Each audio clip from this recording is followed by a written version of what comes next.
नाना प्रकार के मंत्र और औषधों का वर्णन। अग्निदेव कहते हैं, ए कुलजय ए सरस्वती स्वाहा, ये 11 अक्षरों का मंत्र मुख्य सरस्वती विद्या है। जो क्षार लवण से रहित आहार ग्रहण करते हुए मंत्रों की अक्षर संख्या के अनुसार उतने लाख मंत्र का जप करता है, वो बुद्धिमान होता है। अत्रि, अग्नि, वामनेत्र तथा बिंदु, द्रिंग, ये मंत्र महान विद्रावणकारी शत्रु को मार भगाने वाला है। वज्र और कमल धारण करने वाले पीत वर्ण वाले इंद्र का आवाहन करके उनकी पूजा करें और घी तथा तिल की 1 लाख आहुतियां दें। फिर तिल मिश्रित जल से इंद्र देवता का अभिषेक करें। ऐसा करने से राजा आदि अपने छीने गए राज्य आदि तथा राजपुत्र आदि मनोवांछित वस्तुओं को पा जाते हैं। हल्लेखा, हिंग, ये शक्ति देवा नाम से प्रसिद्ध है। इसका उद्धार यूं है, घोष अग्नि, र, दंडी, ई, दंड, हिंग। शिवा और शिव का पूजन करके शक्ति मंत्र ह्रीं का जप करें। अष्टमी से लेकर चतुर्दशी तक आराधना में संलग्न रहें। हाथों में चक्र, पाश, अंकुश एवं अभय की मुद्रा धारण करने वाली वरदायिनी देवी की आराधना करके होम आदि करने पर उपासक को सौभाग्य एवं कवित्व शक्ति की प्राप्ति होती है तथा वो पुत्रवान होता है। ओम ह्रीं ओम नमः कामाय सर्वजनहिताय सर्वजनमोहनाय प्रज्वलिताय सर्वजनम हृदय ममांगतम कुरु कुरु ओम। इसके जप आदि करने से यह मंत्र संपूर्ण जगत को अपने वश में कर सकता है। ओम ह्रीं चामुंडे अमुकम दहम दहम पचम पचम ममम वंशमानाय नमः स्वाहा ओम। ये चामुंडा का वशीकरण मंत्र कहा गया है। स्त्री को चाहिए कि वशीकरण के प्रयोग काल में त्रिफला के ठंडे पानी से अपनी योनि को धोए। अश्वगंधा, यवसार, हल्दी और कपूर आदि से भी स्त्रियां अपनी योनि का प्रक्षालन कर सकती हैं। पिपली के 8 तंदूल, काली मिर्च के 20 दाने और भटकैया के रस का योनि में लेप करने से उस स्त्री का पति आमरण उसके वश में रहता है। कटीर मूल, त्रिकटु, सोंठ, मिर्च और पीपल का लेप भी उसी तरह लाभदायक होता है। हीम, कैथन का रस, मागधी पीपली, मूलहटी और मधु, इनके लेप का प्रयोग दंपत्ति के लिए कल्याणकारी होता है। शक्कर मिला हुआ कदम्ब रस और मधु इसका योनि में लेप करने से भी वशीकरण होता है। सहदेई, महालक्ष्मी, पुत्रजीवी, कृतांजलि, लज्जावती, इन सब का चूर्ण बनाकर सिर पर डाला जाए तो ये लोक के लिए उत्तम वशीकरण का साधन है। त्रिफला और चंदन का क्वाथ, एक प्रस्थ अलग हो और 2 कुड़व अलग हो, भंगरैया तथा नागकेसर का रस हो, उतनी ही हल्दी, शंभुक, मधु, घी में पकाई हुई हल्दी और सूखी हल्दी, इन सब का लेप करें तथा बिदारी, कंद और जटामांसी के चूर्ण में चीनी मिलाकर उसको खूब मथ लें। फिर दूध के साथ प्रतिदिन पिएं। ऐसा करने वाला पुरुष सैकड़ों स्त्रियों के साथ सहवास की शक्ति प्राप्त कर लेता है। गुप्ता, उड़द, तिल, चावल, इन सब का चूर्ण बनाकर दूध और मिश्री मिलाएं। पीपल, बांस और कुश की जड़, वैष्णवी और श्री नामक औषधि की जड़ तथा दुर्वा और अश्वगंधा का मूल, इन सब को पुत्र की इच्छा रखने वाली नारी दूध के साथ पिए। कौंती, लक्ष्मी, शिवा और धात्री, आंवले का बीज, लोघ्र और वट के अंकुर को स्त्री ऋतुकाल में घी और दूध के साथ पिए। इससे उसको पुत्र की प्राप्ति होती है। पुत्रार्थिनी नारी श्री नामक औषध की जड़ और वट के अंकुर को दूध के साथ पिए। श्री वटांकुर और देवी, इनके रस का नस्य लें और पिए भी। श्री और कमल की जड़ को, अश्वस्थ और उत्तर के मूल को दूध के साथ पिए। कपास के फल और पल्लव को दूध में पीसकर तरल बनाकर पिए। अपामार्ग के नूतन पुष्पाग्र को भैंस के दूध के साथ पिए। उपर्युक्त 5.5 श्लोकों में पुत्र प्राप्ति के 4 योग बताए गए हैं।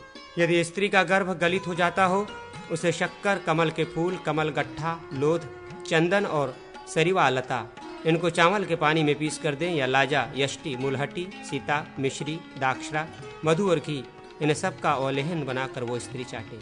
आटरूप, अड़ूसा, कलांगली, काकमाची, शिफा, जटामांसी, इन सब का नाभि के नीचे पीस कर छाप दे तो स्त्री सुखपूर्वक प्रसव कर सकती है। लाल और सफेद जवा कुसुम, लाल चीता और हिंग पत्री पिए। केसर, भटकटैया की जड़, गोपी, षष्ठी, साठी का तृण और उत्पल, इनको बकरी के दूध में पीसकर तैल मिलाकर खाए तो सिर में बाल उगते हैं। अगर सिर के बाल झड़ रहे हों तो वो इनको रोकने का उपाय है। आंवला और भंगरैया का 1 सेर तैल, 1 आढ़क दूध, षष्ठी और अंजन का 1 पल तैल, ये सब सिर के बाल, नेत्र और सिर के लिए हितकारक होते हैं। हल्दी, राजवृक्ष की छाल, चिंचा, इमली का बीज, नमक, लोध और पीली खारी, ये गौओं के पेट फूलने की बीमारी को तत्काल रोक देते हैं।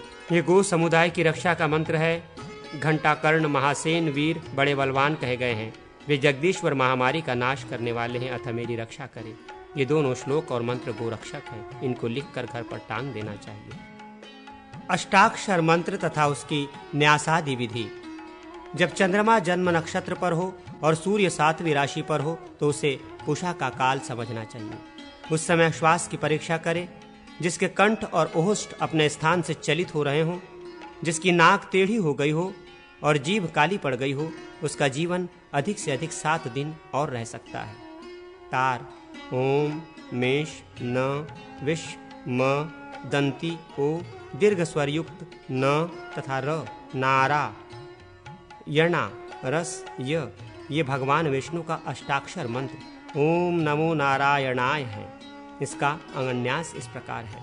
क्रुद्धोल्लकाय स्वाहा हृदयाय नमः, महल्लुकाय स्वाहा शीर्षे स्वाहा, विरोल्लकाय स्वाहा शिखाय वषट, धुल्लकाय स्वाहा कवचाय हम, सहस्रोकाल्य स्वाहा अस्त्राय फट। इन मंत्रों को क्रमशः पढ़ते हुए हृदय, सिर, शिखा, दोनों भुजा तथा संपूर्ण दिग्भाग में न्यास करें।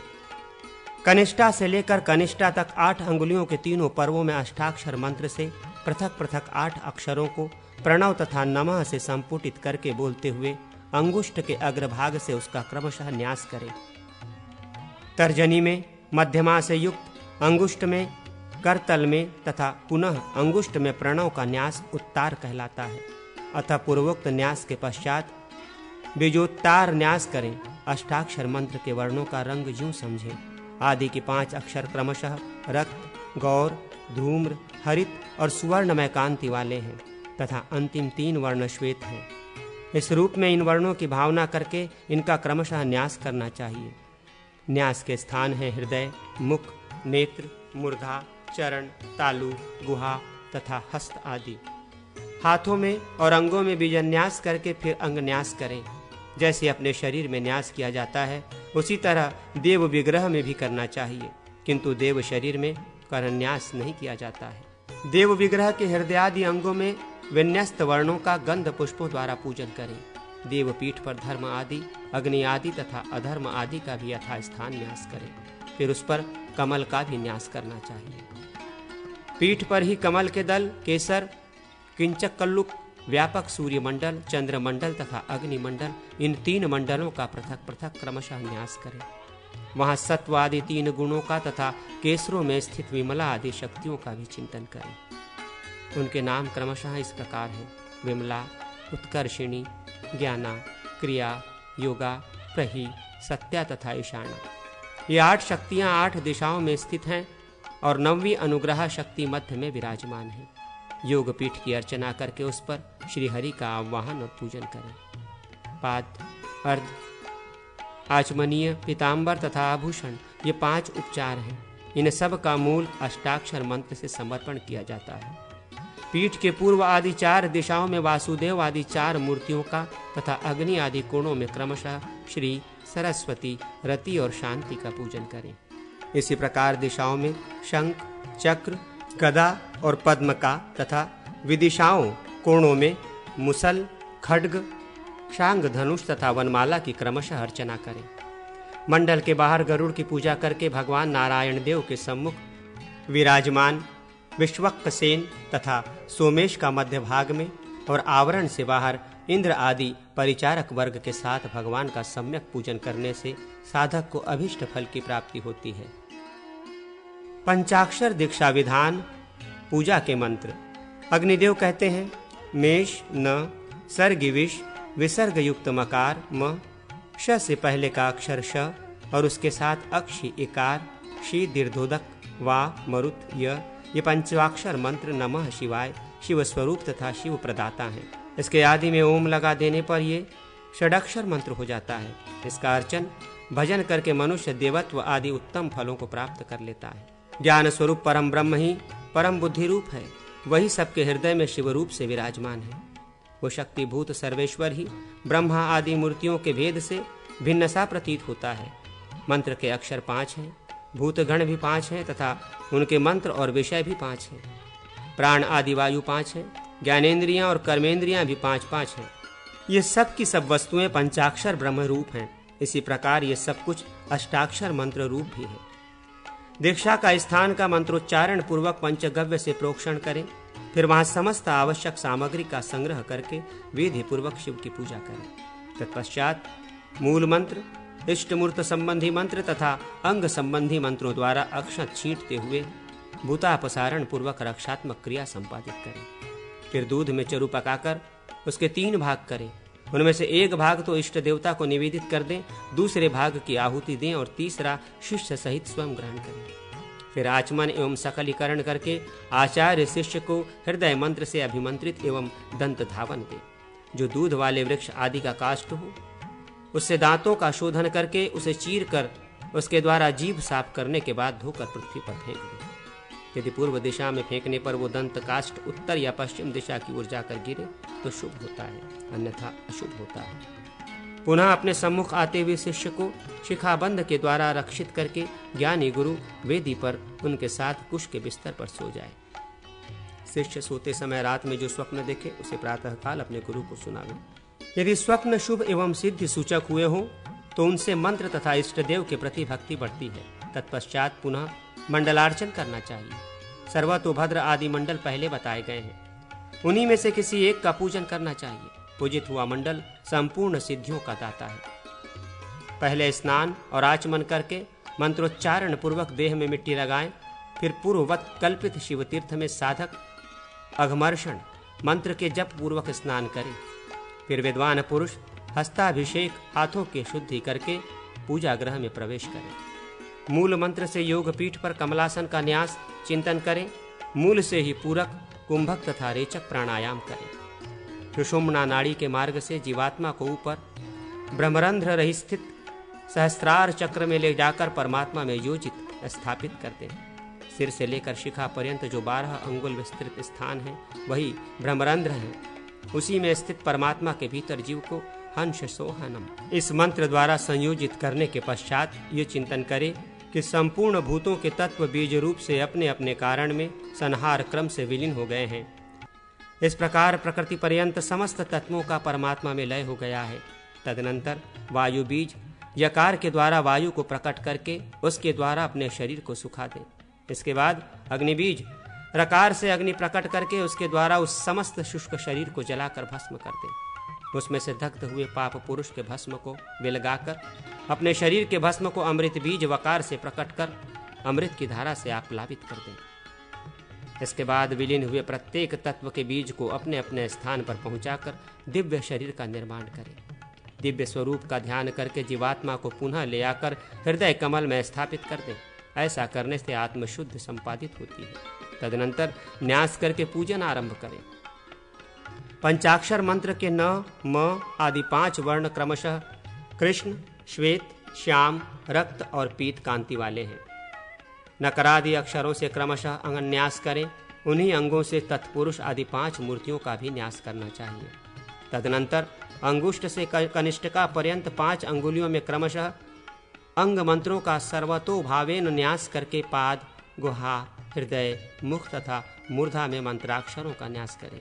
इसके बाद मूर्धा, मुख, हृदय, गुहा और पाद इन अंगों में व्यापक न्यास करके मूल मंत्र के अक्षरों का तथा अंग मंत्रों का भी वही न्यास कर दें।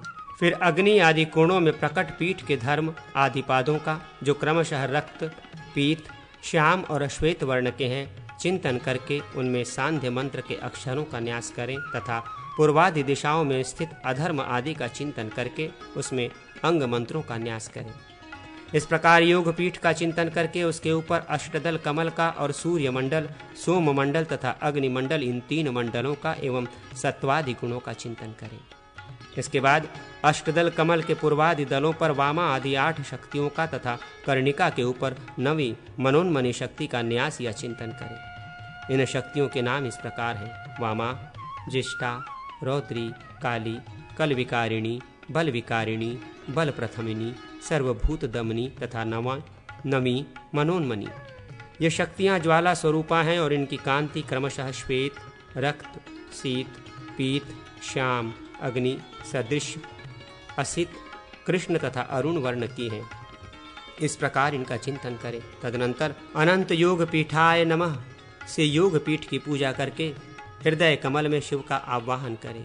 स्फटिकाभम चतुर्बाहुम फालशूल धरम शिवम साभयम वरदम पंचवदनम च त्रिलोचनम, जिनकी कांति स्फटिक मणि के समान श्वेत है, जो 4 भुजाओं से सुशोभित हैं और उन हाथों में फाल, शूल तथा अभय एवं वरद मुद्राएं धारण करते हैं, जिनके 5 मुख और प्रत्येक मुख के साथ 3-3 नेत्र हैं, उन भगवान शिव का मैं ध्यान एवं आवाहन करता हूँ।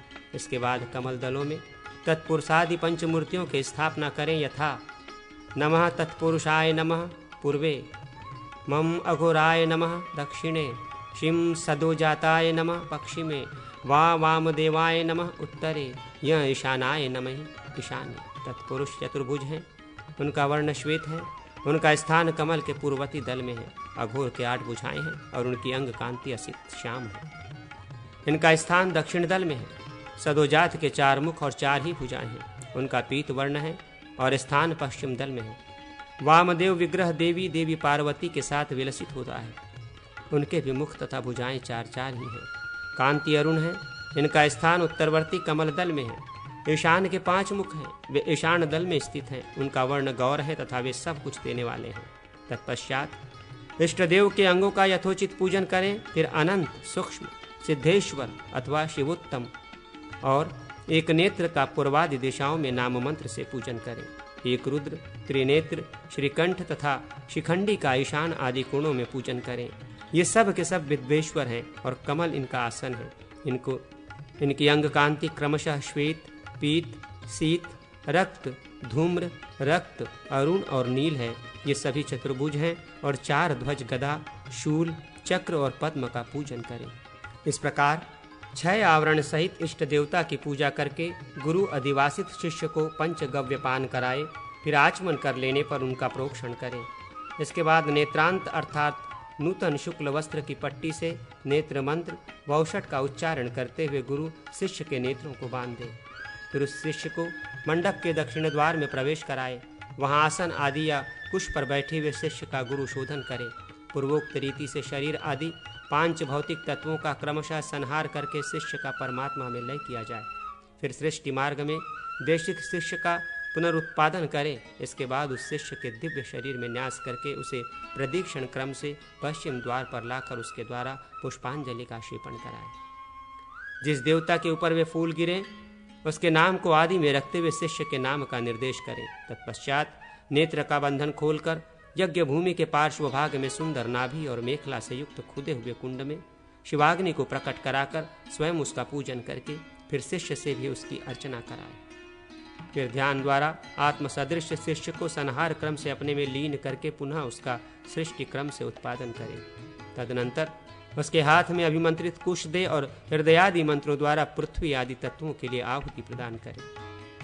पृथ्वी, जल, तेज और वायु, इनमें से प्रत्येक के लिए इनके नाम मंत्र से 100 आहुतियां देकर आकाश तत्व के लिए मूल मंत्र ओम नमः शिवाय से आहुतियां दे, 100 आहुतियां दे। इस प्रकार हवन करके उसकी पूर्णाहुति करे। फिर अस्त्र मंत्र फट का उच्चारण करके 8 आहुतियां दे। तत्पश्चात विशेष शुद्धि के लिए प्रायश्चित होम या गोदान करे। अभिमंत्रित कलश का पूजन कर पीठ स्थित शिष्य का अभिषेक करें। फिर गुरु शिष्य को समयाचार सिखावे। शिष्य स्वर्ण मुद्रा आदि के द्वारा अपने गुरु का पूजन करे। इस प्रकार यहाँ शिव पंचाक्षर मंत्र की दीक्षा बताई गई। इसी तरह विष्णु आदि देवताओं के मंत्रों की भी दीक्षा दी जाती है। 55 विष्णु नाम। अग्निदेव कहते हैं, मुने, जो मनुष्य भगवान विष्णु के निम्नांकित 55 नामों का जप करता है वो मंत्र जप आदि के फल का भागी होता है तथा तीर्थों में पूजनादि के अक्षय पुण्य को प्राप्त करता है।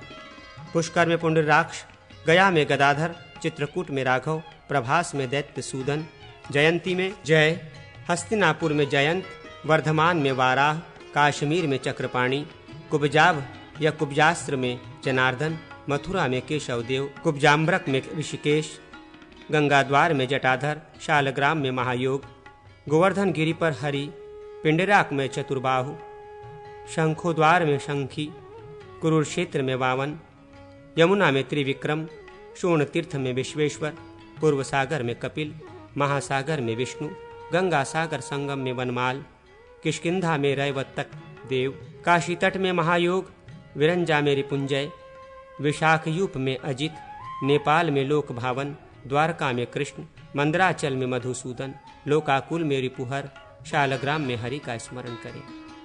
पुरुषवट में पुरुष, विमल तीर्थ में जगत प्रभु, सैंध्यवारण्य में अनंत, दंडकारण्य में श्रांखधारी, उत्पलावर्तक में शौरी, नर्मदा में श्रीपति, रायबतक गिरी पर दामोदर, नंदा में जलशाई, सिंधु सागर में गोपीश्वर, माहेंद्र तीर्थ में अच्युत, सह्याद्रि पर देवेश्वर, माघवधन में बैकुंठ, विंध्यगिरि पर सर्वपापहारी, औंड्र में पुरुषोत्तम और हृदय में आत्मा विराजमान है।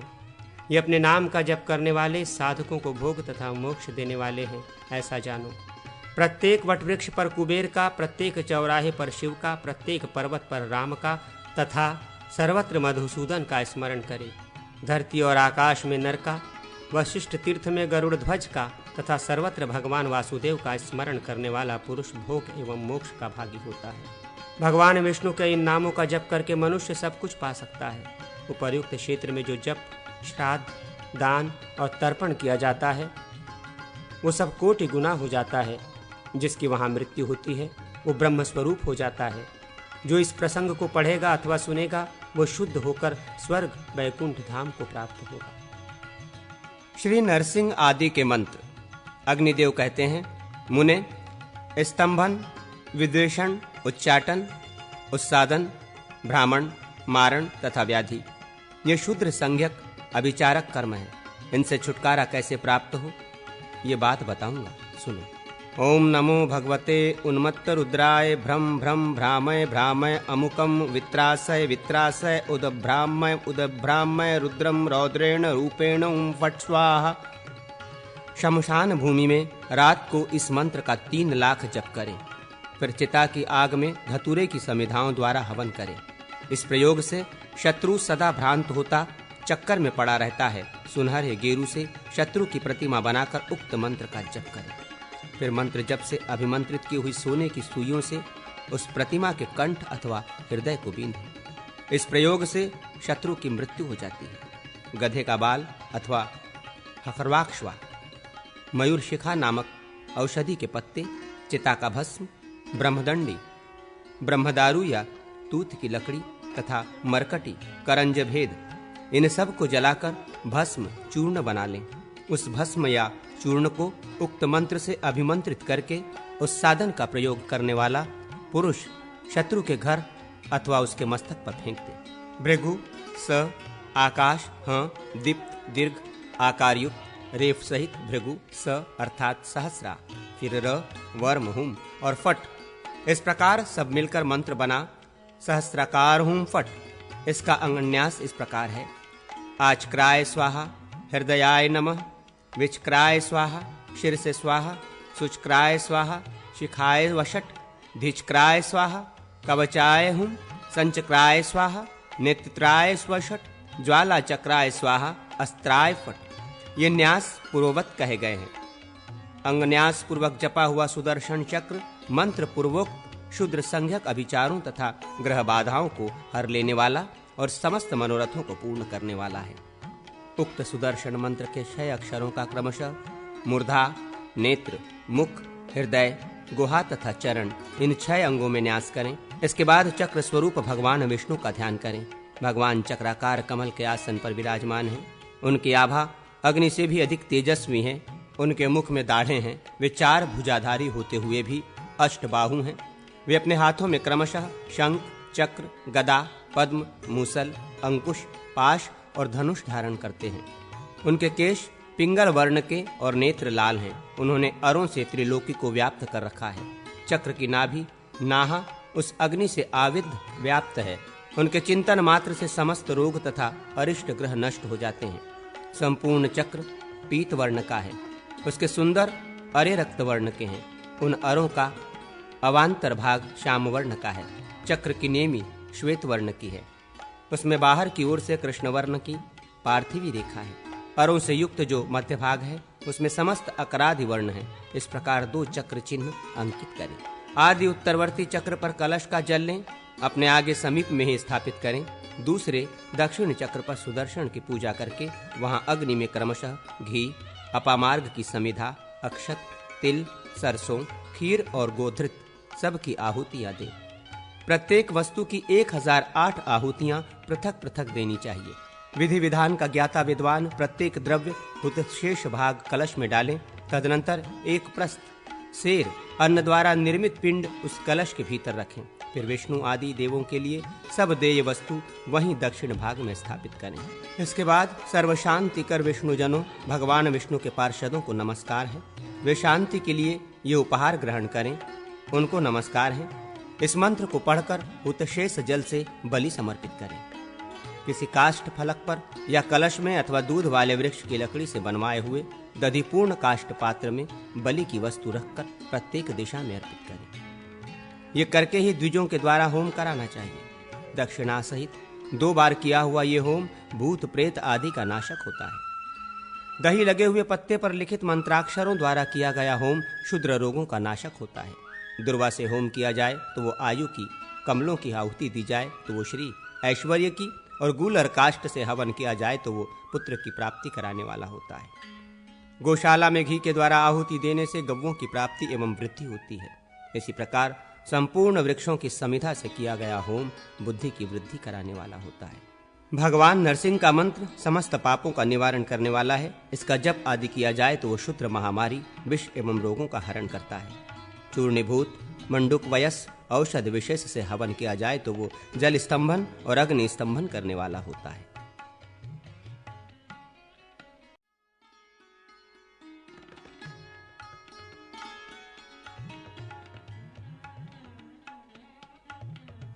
त्रैलोक के मोहन आदि मंत्र। अग्निदेव कहते हैं, मुने, अब मैं धर्म, अर्थ, काम और मोक्ष इन चारों पुरुषार्थों की सिद्धि के लिए त्रैलोक के मोहन नामक मंत्र का वर्णन करूंगा। इस प्रकार मूल मंत्र युक्त व्यापक न्यास बताया गया। फिर पूजन तथा 50,000 की संख्या में जप करके अभिषेक करें। तत्पश्चात वैदिक विधि से स्थापित कुंडाग्नि में 100 बार आहुति दें। दही, घी, खीर, सदृत चरु तथा औटाए हुए दूध की पृथक पृथक 12 आहुतियां मूल मंत्र से दें। फिर अक्षत, तिल और यव की 1000 आहुतियां देने के पश्चात त्रिमधु, पुष्प, फल, दही तथा समिधाओं की 100 बार आहुतियां दें। तदनंतर पूर्णाहुति होम करके हुतावशिष्ट श्रद्धत चरु का प्राशन कराएं। फिर ब्राह्मण भोजन कराकर आचार्य को उचित दक्षिणा आदि से संतुष्ट करें। यूं करने से मंत्र सिद्ध होता है। स्नान करके विधिवत आचमन करें और मौन भाव से याग मंदिर में जाकर पद्मासन से बैठे और तांत्रिक विधि के अनुसार शरीर का शोषण करें। पहले राक्षसों तथा विघ्नकारक भूतों का दमन करने के लिए संपूर्ण दिशाओं में सुदर्शन का न्यास करें।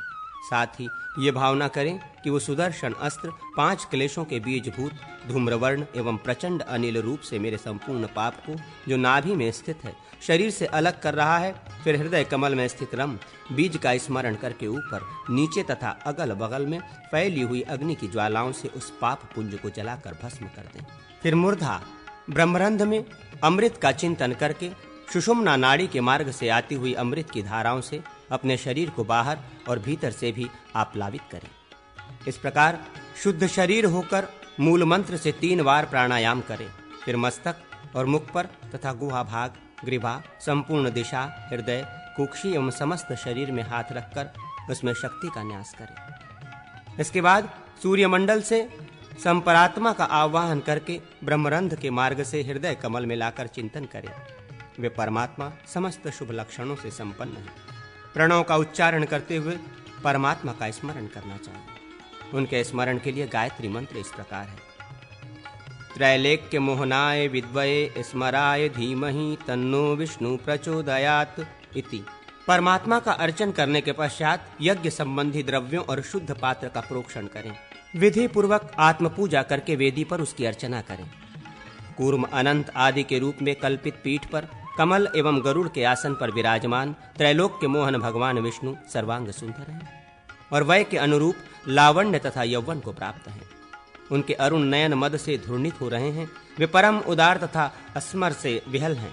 दिव्यमाला, वस्त्र और अनुलेप उनकी शोभा बढ़ाते हैं। मुख पर मंदहास्य की छटा छिटक रही है।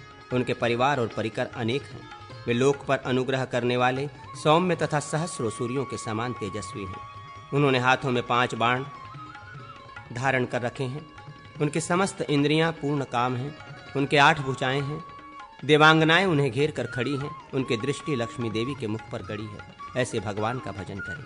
उनके 8 हाथों में क्रमशः चक्र, शंख, धनुष, खड्ग, गदा, मूसल, अंकुश और पाश शोभा पाते हैं। आवाहन आदि के द्वारा उनकी अर्चना करके अंत में उनका विसर्जन करना चाहिए। ये भी चिंतन करें कि भगवान अपने उरु तथा जंघा पर श्री लक्ष्मी जी को बैठाए हुए हैं और वे दोनों हाथों से पति का आलिंगन करके स्थित हैं। उनके बाएं हाथ में कमल हैं, वे शरीर से हष्ट पुष्ट हैं तथा श्रीवत्स और कौस्तुभ से सुशोभित हैं। भगवान के गले में वनमाला है और शरीर पर पीतांबर शोभा पाता है। इस प्रकार चक्र आदि आयुधों से संपन्न श्री हरि का पूजन करें। ओम सुदर्शन महाचक्र राज दह दह सर्व दुष्ट भयम कुरु कुरु छिंद छिंद विदराय विदराय परम तंत्रान ग्रस ग्रस भक्षय भक्षय भूतानि त्रासय त्रासय हुम फट स्वाहा। इस मंत्र से चक्र सुदर्शन की पूजा करें। ओम महाजलचराय हुम फट स्वाहा पांचजनन्याय नमः। इस मंत्र से शंख की पूजा करें। महाखड्ग तीक्ष्ण छिंद छिंद उम फट स्वाहा खड्गाय नमः। इससे खड्ग की पूजा करें। श्राणगाय सशराय नमः। इससे धनुष और बाण की पूजा करें। ओम भूतग्रामाय विद्वये चतुर्विधाय धीमहि तन्नो ब्रह्म प्रचोदयात्। ये भूतग्राम गायत्री है। संवर्तक मूषल पोथय पोथय हुम फट स्वाहा। इस मंत्र से मूषल की पूजा करें। पाश बंध बंधार कर्षाय कर्षय हुम फट। इस मंत्र से पाश का पूजन करें। अंकुश कट हुम फट। इससे अंकुश की पूजा करें। भगवान की भुजाओं में स्थित अस्त्रों का तत्त अस्त्र संबंधी इन्हीं मंत्रों से क्रमशः पूजन करें। ओम पक्षीराजाय हुम फट। इस मंत्र से पक्षीराज गरुड़ की पूजा करें। कर्णिका में पहले अंग देवताओं का विधिवत पूजन करें, फिर पूर्व आदि दलों में लक्ष्मी आदि शक्तियों तथा चामरधारी ताक्षरी आदि की अर्चना करें। शक्तियों की पूजा का प्रयोग अंत में करना चाहिए। पहले देवेश्वर इंद्र आदि दंड सहित पूजनीय हैं। लक्ष्मी और सरस्वती पीत वर्ण की है। रति, प्रीति और जया ये शक्तियां श्वेत वर्णा है। कीर्ति तथा कांति श्वेत वर्णा है। तुष्टि तथा पुष्टि ये दोनों श्याम वर्णा है। इनमें स्मर भाव, प्रेम मिलन की उत्कंठा उदित रहती है। लोकेश, ब्रह्मा जी तथा दिक्पाल पर्यंत देवताओं की पूजा करके अभिष्ट अर्थ की सिद्धि के लिए भगवान विष्णु की पूजा करनी चाहिए। निम्नांकित मंत्र का ध्यान और जप करें। उसके द्वारा होम और अभिषेक करें। ओम श्री क्लिंग हिंग न्यू त्रैलोक्य मोहनाय विष्णवे नमः। इस मंत्र द्वारा पूर्ववत पूजन आदि करने से साधक संपूर्ण कामनाओं को प्राप्त कर लेता है। जल तथा सम्मोहनी वृक्ष के पुष्प द्वारा उक्त मंत्र से नित्य तर्पण करें। ब्रह्मा, इंद्र, श्रीदेवी, दंडी, बीज मंत्र तथा त्रैलोक्य मोहन विष्णु का पूजन करके उक्त मंत्र का 3 लाख जप करने के पश्चात कमल पुष्प, बिल्वपत्र तथा घी से 1 लाख होम करें। उक्त हवन सामग्री में चावल, फल, सुगंधित चंदन आदि द्रव्य और दुर्वा भी मिला लें। इन सब के द्वारा हवन कर्म संपादित करके मनुष्य दीर्घ आयु की उपलब्धि करता है। उस जप, अभिषेक तथा होमादि क्रिया से संतुष्ट होकर भगवान विष्णु उपासक को अभिष्ट फल प्रदान करते हैं। ओम नमो भगवते वराह वय भूर्भर स्वाहा पते भूपतित्व में देहि दापय स्वाहा। ये वराह भगवान का मंत्र है। इसका पंचांग न्यास इस प्रकार है। ओम नवो हृदयाय नमः भगवते शिरसे स्वाहा वराहाय शिखाय वषट् भुभुर्व स्वपतये कवचाय हुम भूपतित्वं में देहि दापय स्वाहा अस्त्राय फट। इस प्रकार पंचांग न्यास पूर्वक वराह मंत्र का प्रतिदिन 10,000 बार जप करने से मनुष्य दीर्घ आयु तथा राज्य प्राप्त कर सकता है। त्रैलोक्य मोहिनी लक्ष्मी एवं भगवती दुर्गा के मंत्रों का कथन। अग्निदेव कहते हैं, वशिष्ठ वांत श वही र वामनेत्र इकार और दंड अनुस्वार। इनके योग से श्री बीज बनता है जो श्री देवी का मंत्र है और सब सिद्धियों को देने वाला है। इसका अंग न्यास इस प्रकार करना चाहिए। महाश्रिये महाविद्युत प्रभे स्वाहा हृदयाय नमः।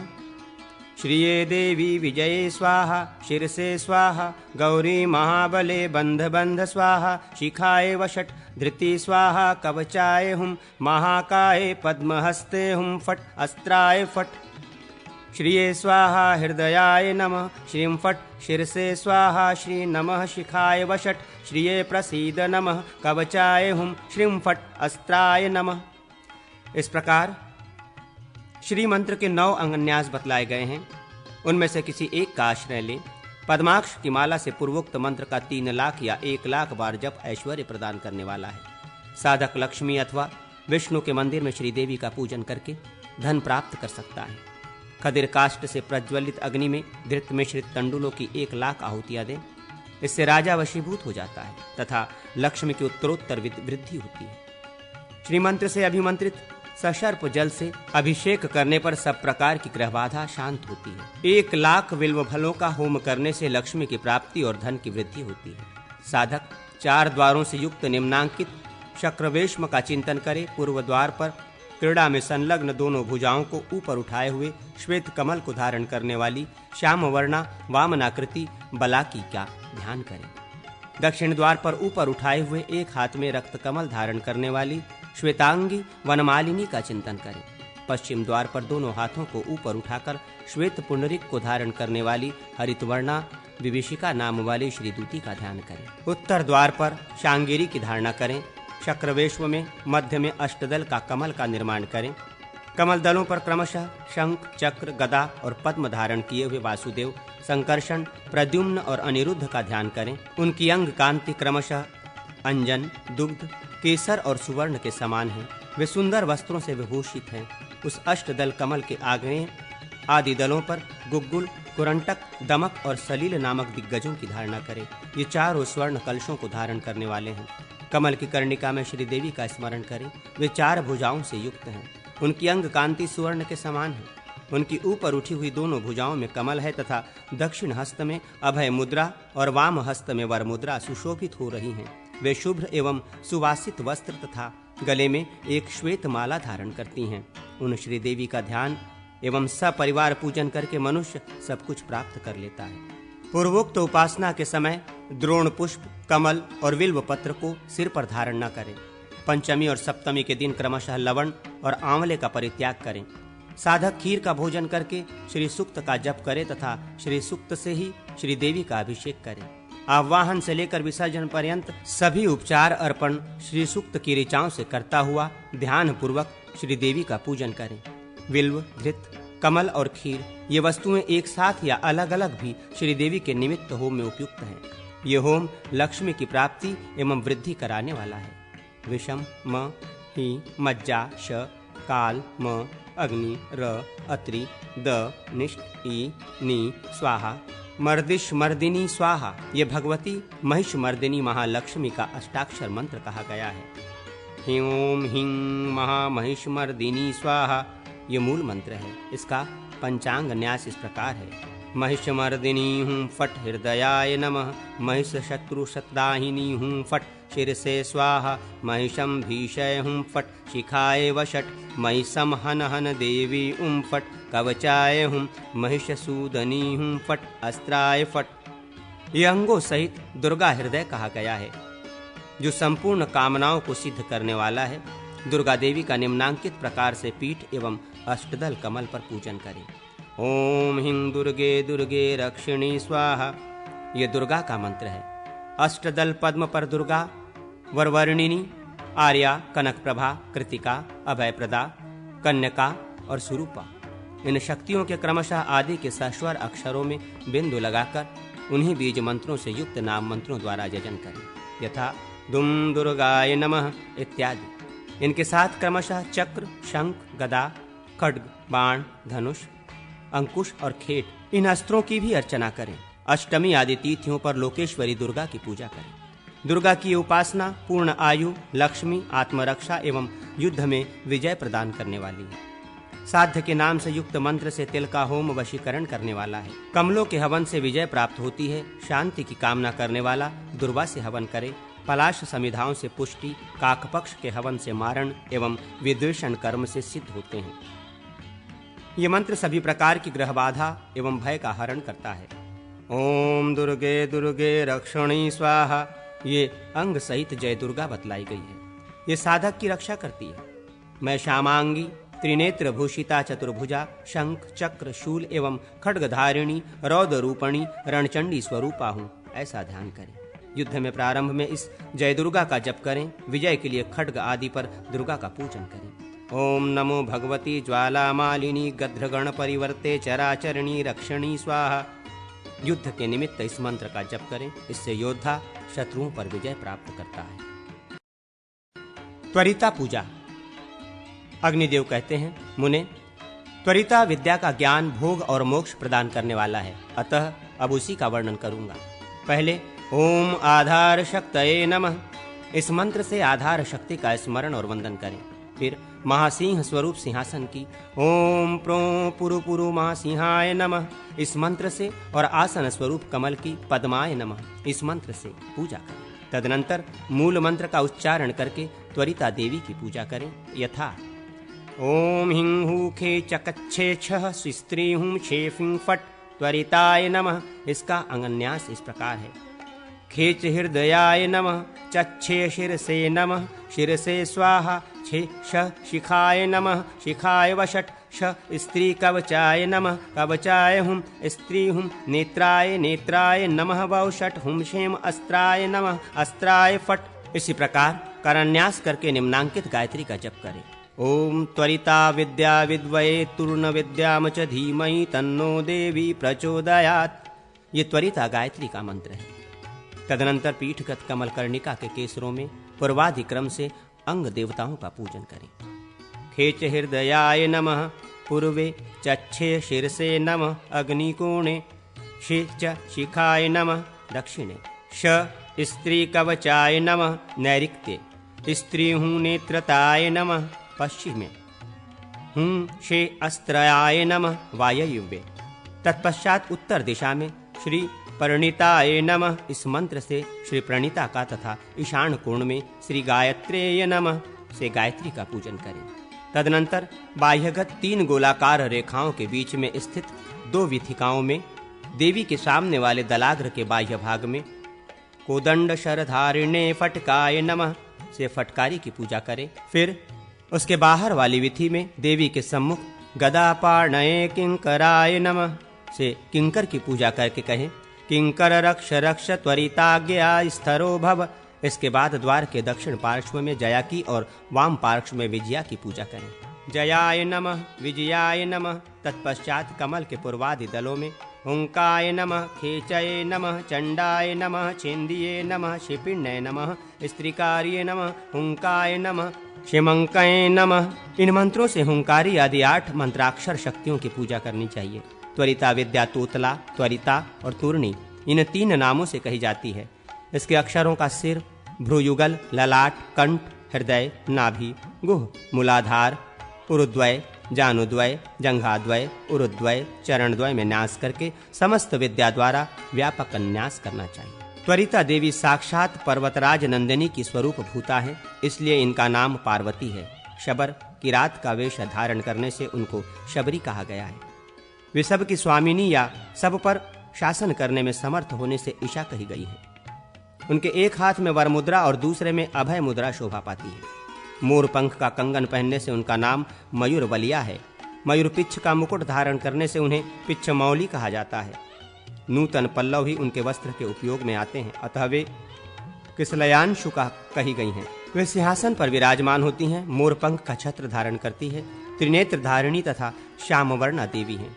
आपादत ललंबिनी माला वनमाला उनका आभूषण है। ब्राह्मण जातीय 2 नाग अनंत और कुलिक देवी के कानों के आभूषण हैं। क्षत्रिय जाति के 2 नाग वासुकी और शंखपाल उनके बाजूबंद बने हुए हैं। वैश्य जातीय 2 नाग तक्षक और महापद्म त्वरिता देवी के कटि प्रदेश में किंकिणी बनकर रहते हैं, और शूद्र जातीय 2 सर्प पद्म तथा ककोटक देवी के चरणों में नुपुर की शोभा प्रदान करते हैं। साधक स्वयं भी देवी स्वरूप होकर उनके मंत्र का 1 लाख जप करे। पूर्व काल में देवेश्वर शिव किरात रूप में प्रकट हुए थे। उस समय देवी पार्वती भी तदनुरूप ही किराती बन गई थी। सब प्रकार की सिद्धियों के लिए उनका ध्यान करें, उनके मंत्र का जप करें तथा उनका पूजन करें। देवी की आराधना विष आदि सभी प्रकार के उपद्रवों को हर लेती है। पूर्व वर्णन के अनुसार कमल के पूर्वादि दल के भीतर कर्णिका में 8 सिंहासनों पर निम्नांकित देवियों का क्रमशः पूजन करें। हृदयादि 6 अंगों सहित प्रणीता और गायत्री का पूजन करें। पूर्वादि दलों में हुंकारी आदि की पूजा करें। दलाग्र भाग में देवी त्वरिता के सम्मुख फटकारी की पूजा करें। इन सब देवियों के नाम मंत्र के साथ श्री बीज लगाकर उसी से इनकी पूजा करना चाहिए। होमकारी आदि के आयुध और वर्ण उस दिशा के दिक्पालों के ही समान हैं, परंतु फटकारी देवी धनुष धारण करती है। मंडल के द्वार भागों में जया तथा विजया की पूजा करें। ये दोनों देवियां सुनहरे रंग की छड़ी धारण करती हैं।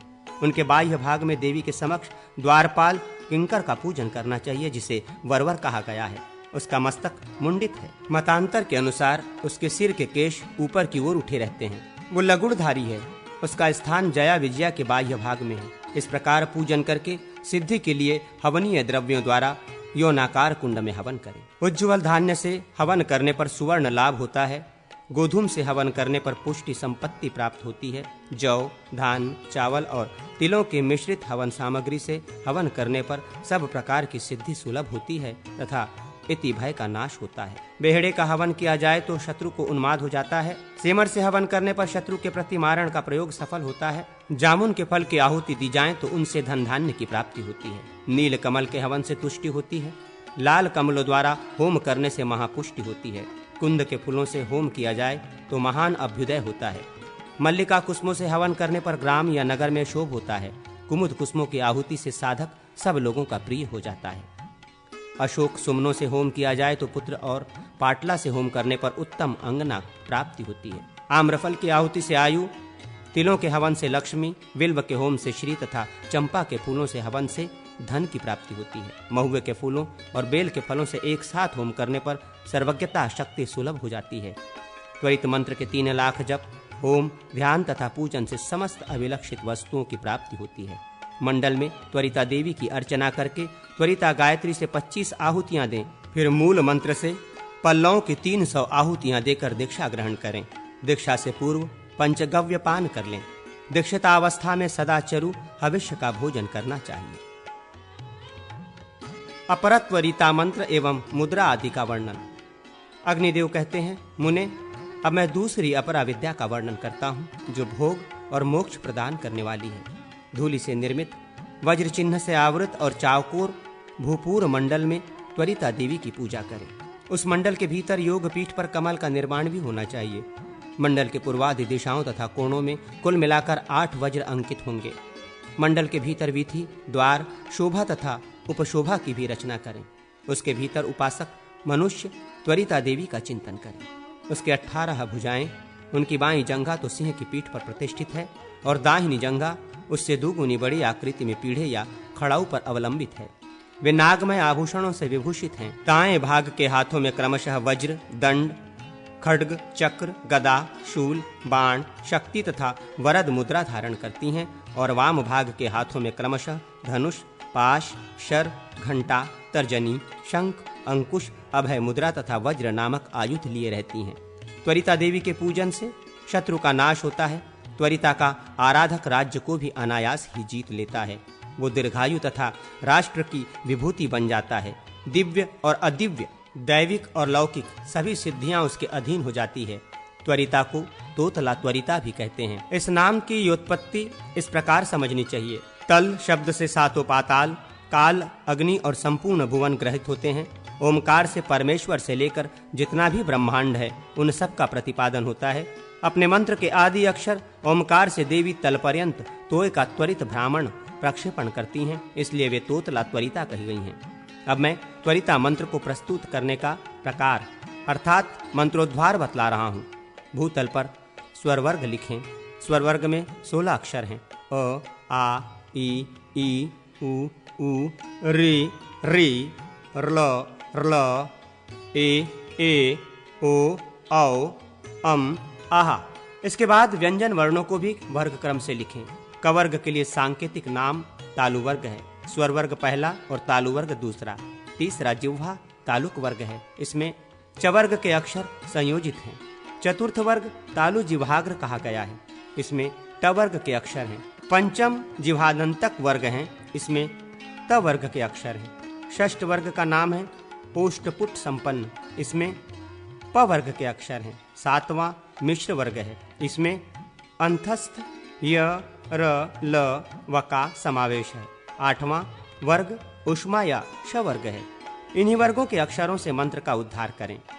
छठे स्वर ओमकार पर आरूढ़ उष्मा का द्वितीय अक्षर हकार बिंदु अनुस्वार से युक्त हो।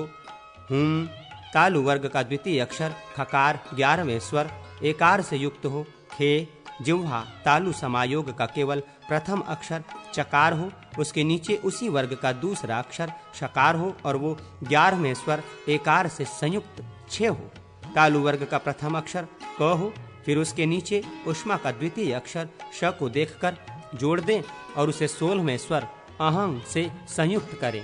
शाह उष्मा का तीसरा अक्षर स हो, उसके नीचे जिहादंत समायोग के प्रथम अक्षर तकार को जोड़ें, उसके नीचे मिश्र वर्ग का दूसरा अक्षर रकार जोड़ें और उसे चौथे स्वर इकार से जोड़ दें। स्त्री तदनंतर तालु वर्ग के आदि अक्षर क के नीचे उष्मा का द्वितीय अक्षर श जोड़ दें और उसको 11वें स्वर में मिला दें। शे इसके बाद उष्मा के अंतिम अक्षर हकार को अनुस्वार युक्त करके 5वें स्वर पर आरूढ़ कर दें। ओष्ठ संपुट योग से दूसरा अक्षर फ और जिह्वाग्र तालु योग से द्वितीय अक्षर ट को पंचम ण के रूप में परिणित करके जोड़ना चाहिए। स्वर तथा अर्ध व्यंजन वर्णों के साथ उद्धृत हुए ये अक्षर तोतला त्वरिता के मंत्र हैं।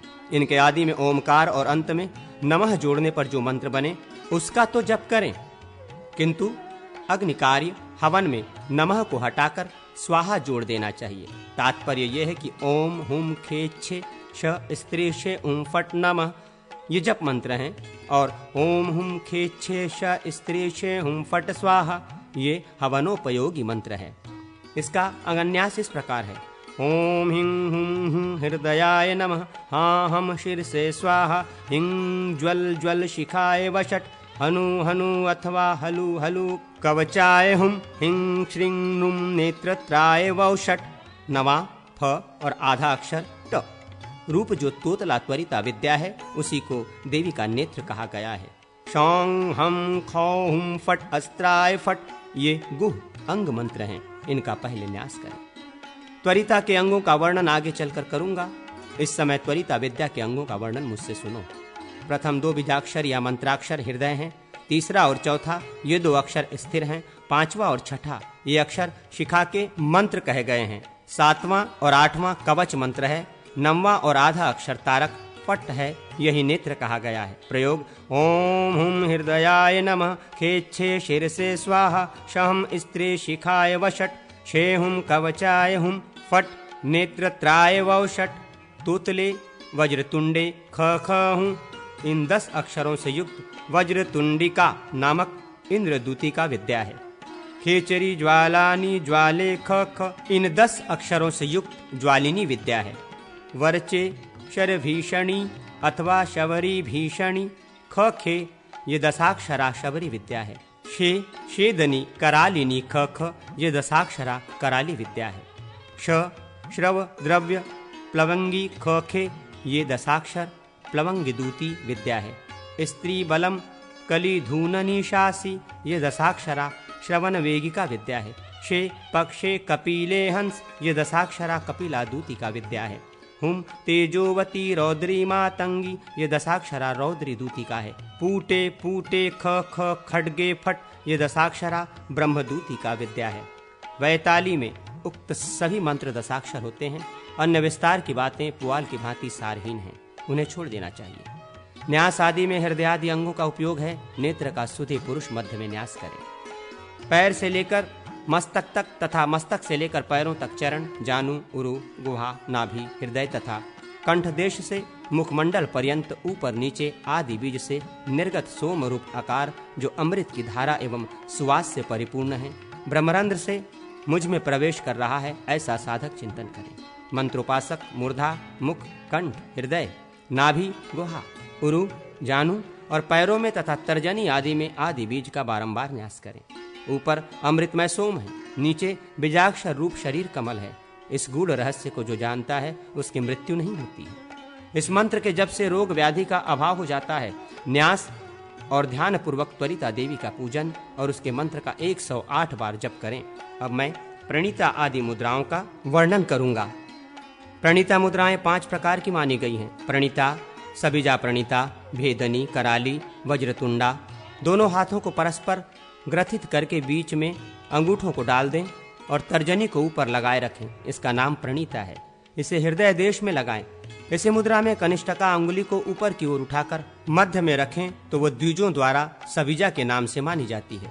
यदि तर्जनी के बीच में अनामिका को परस्पर संलग्न करके अंगुष्ठ के अग्रभाग को मध्य भाग में रखे तो वो भेदनी मुद्रा कही गई है। उस मुद्रा को नाभि देश में निबद्ध करके अंगुष्ठ का जल छिड़के उसी को मंत्र साधक के हृदय में योजित करने पर कराली नामक महामुद्रा होती है। पूर्ववत ब्रह्मलग्रा ज्येष्ठा को ऊपर उठाए तो वो वज्रतुंडा मुद्रा होती है। उसको वज्र देश में आबद्ध करें।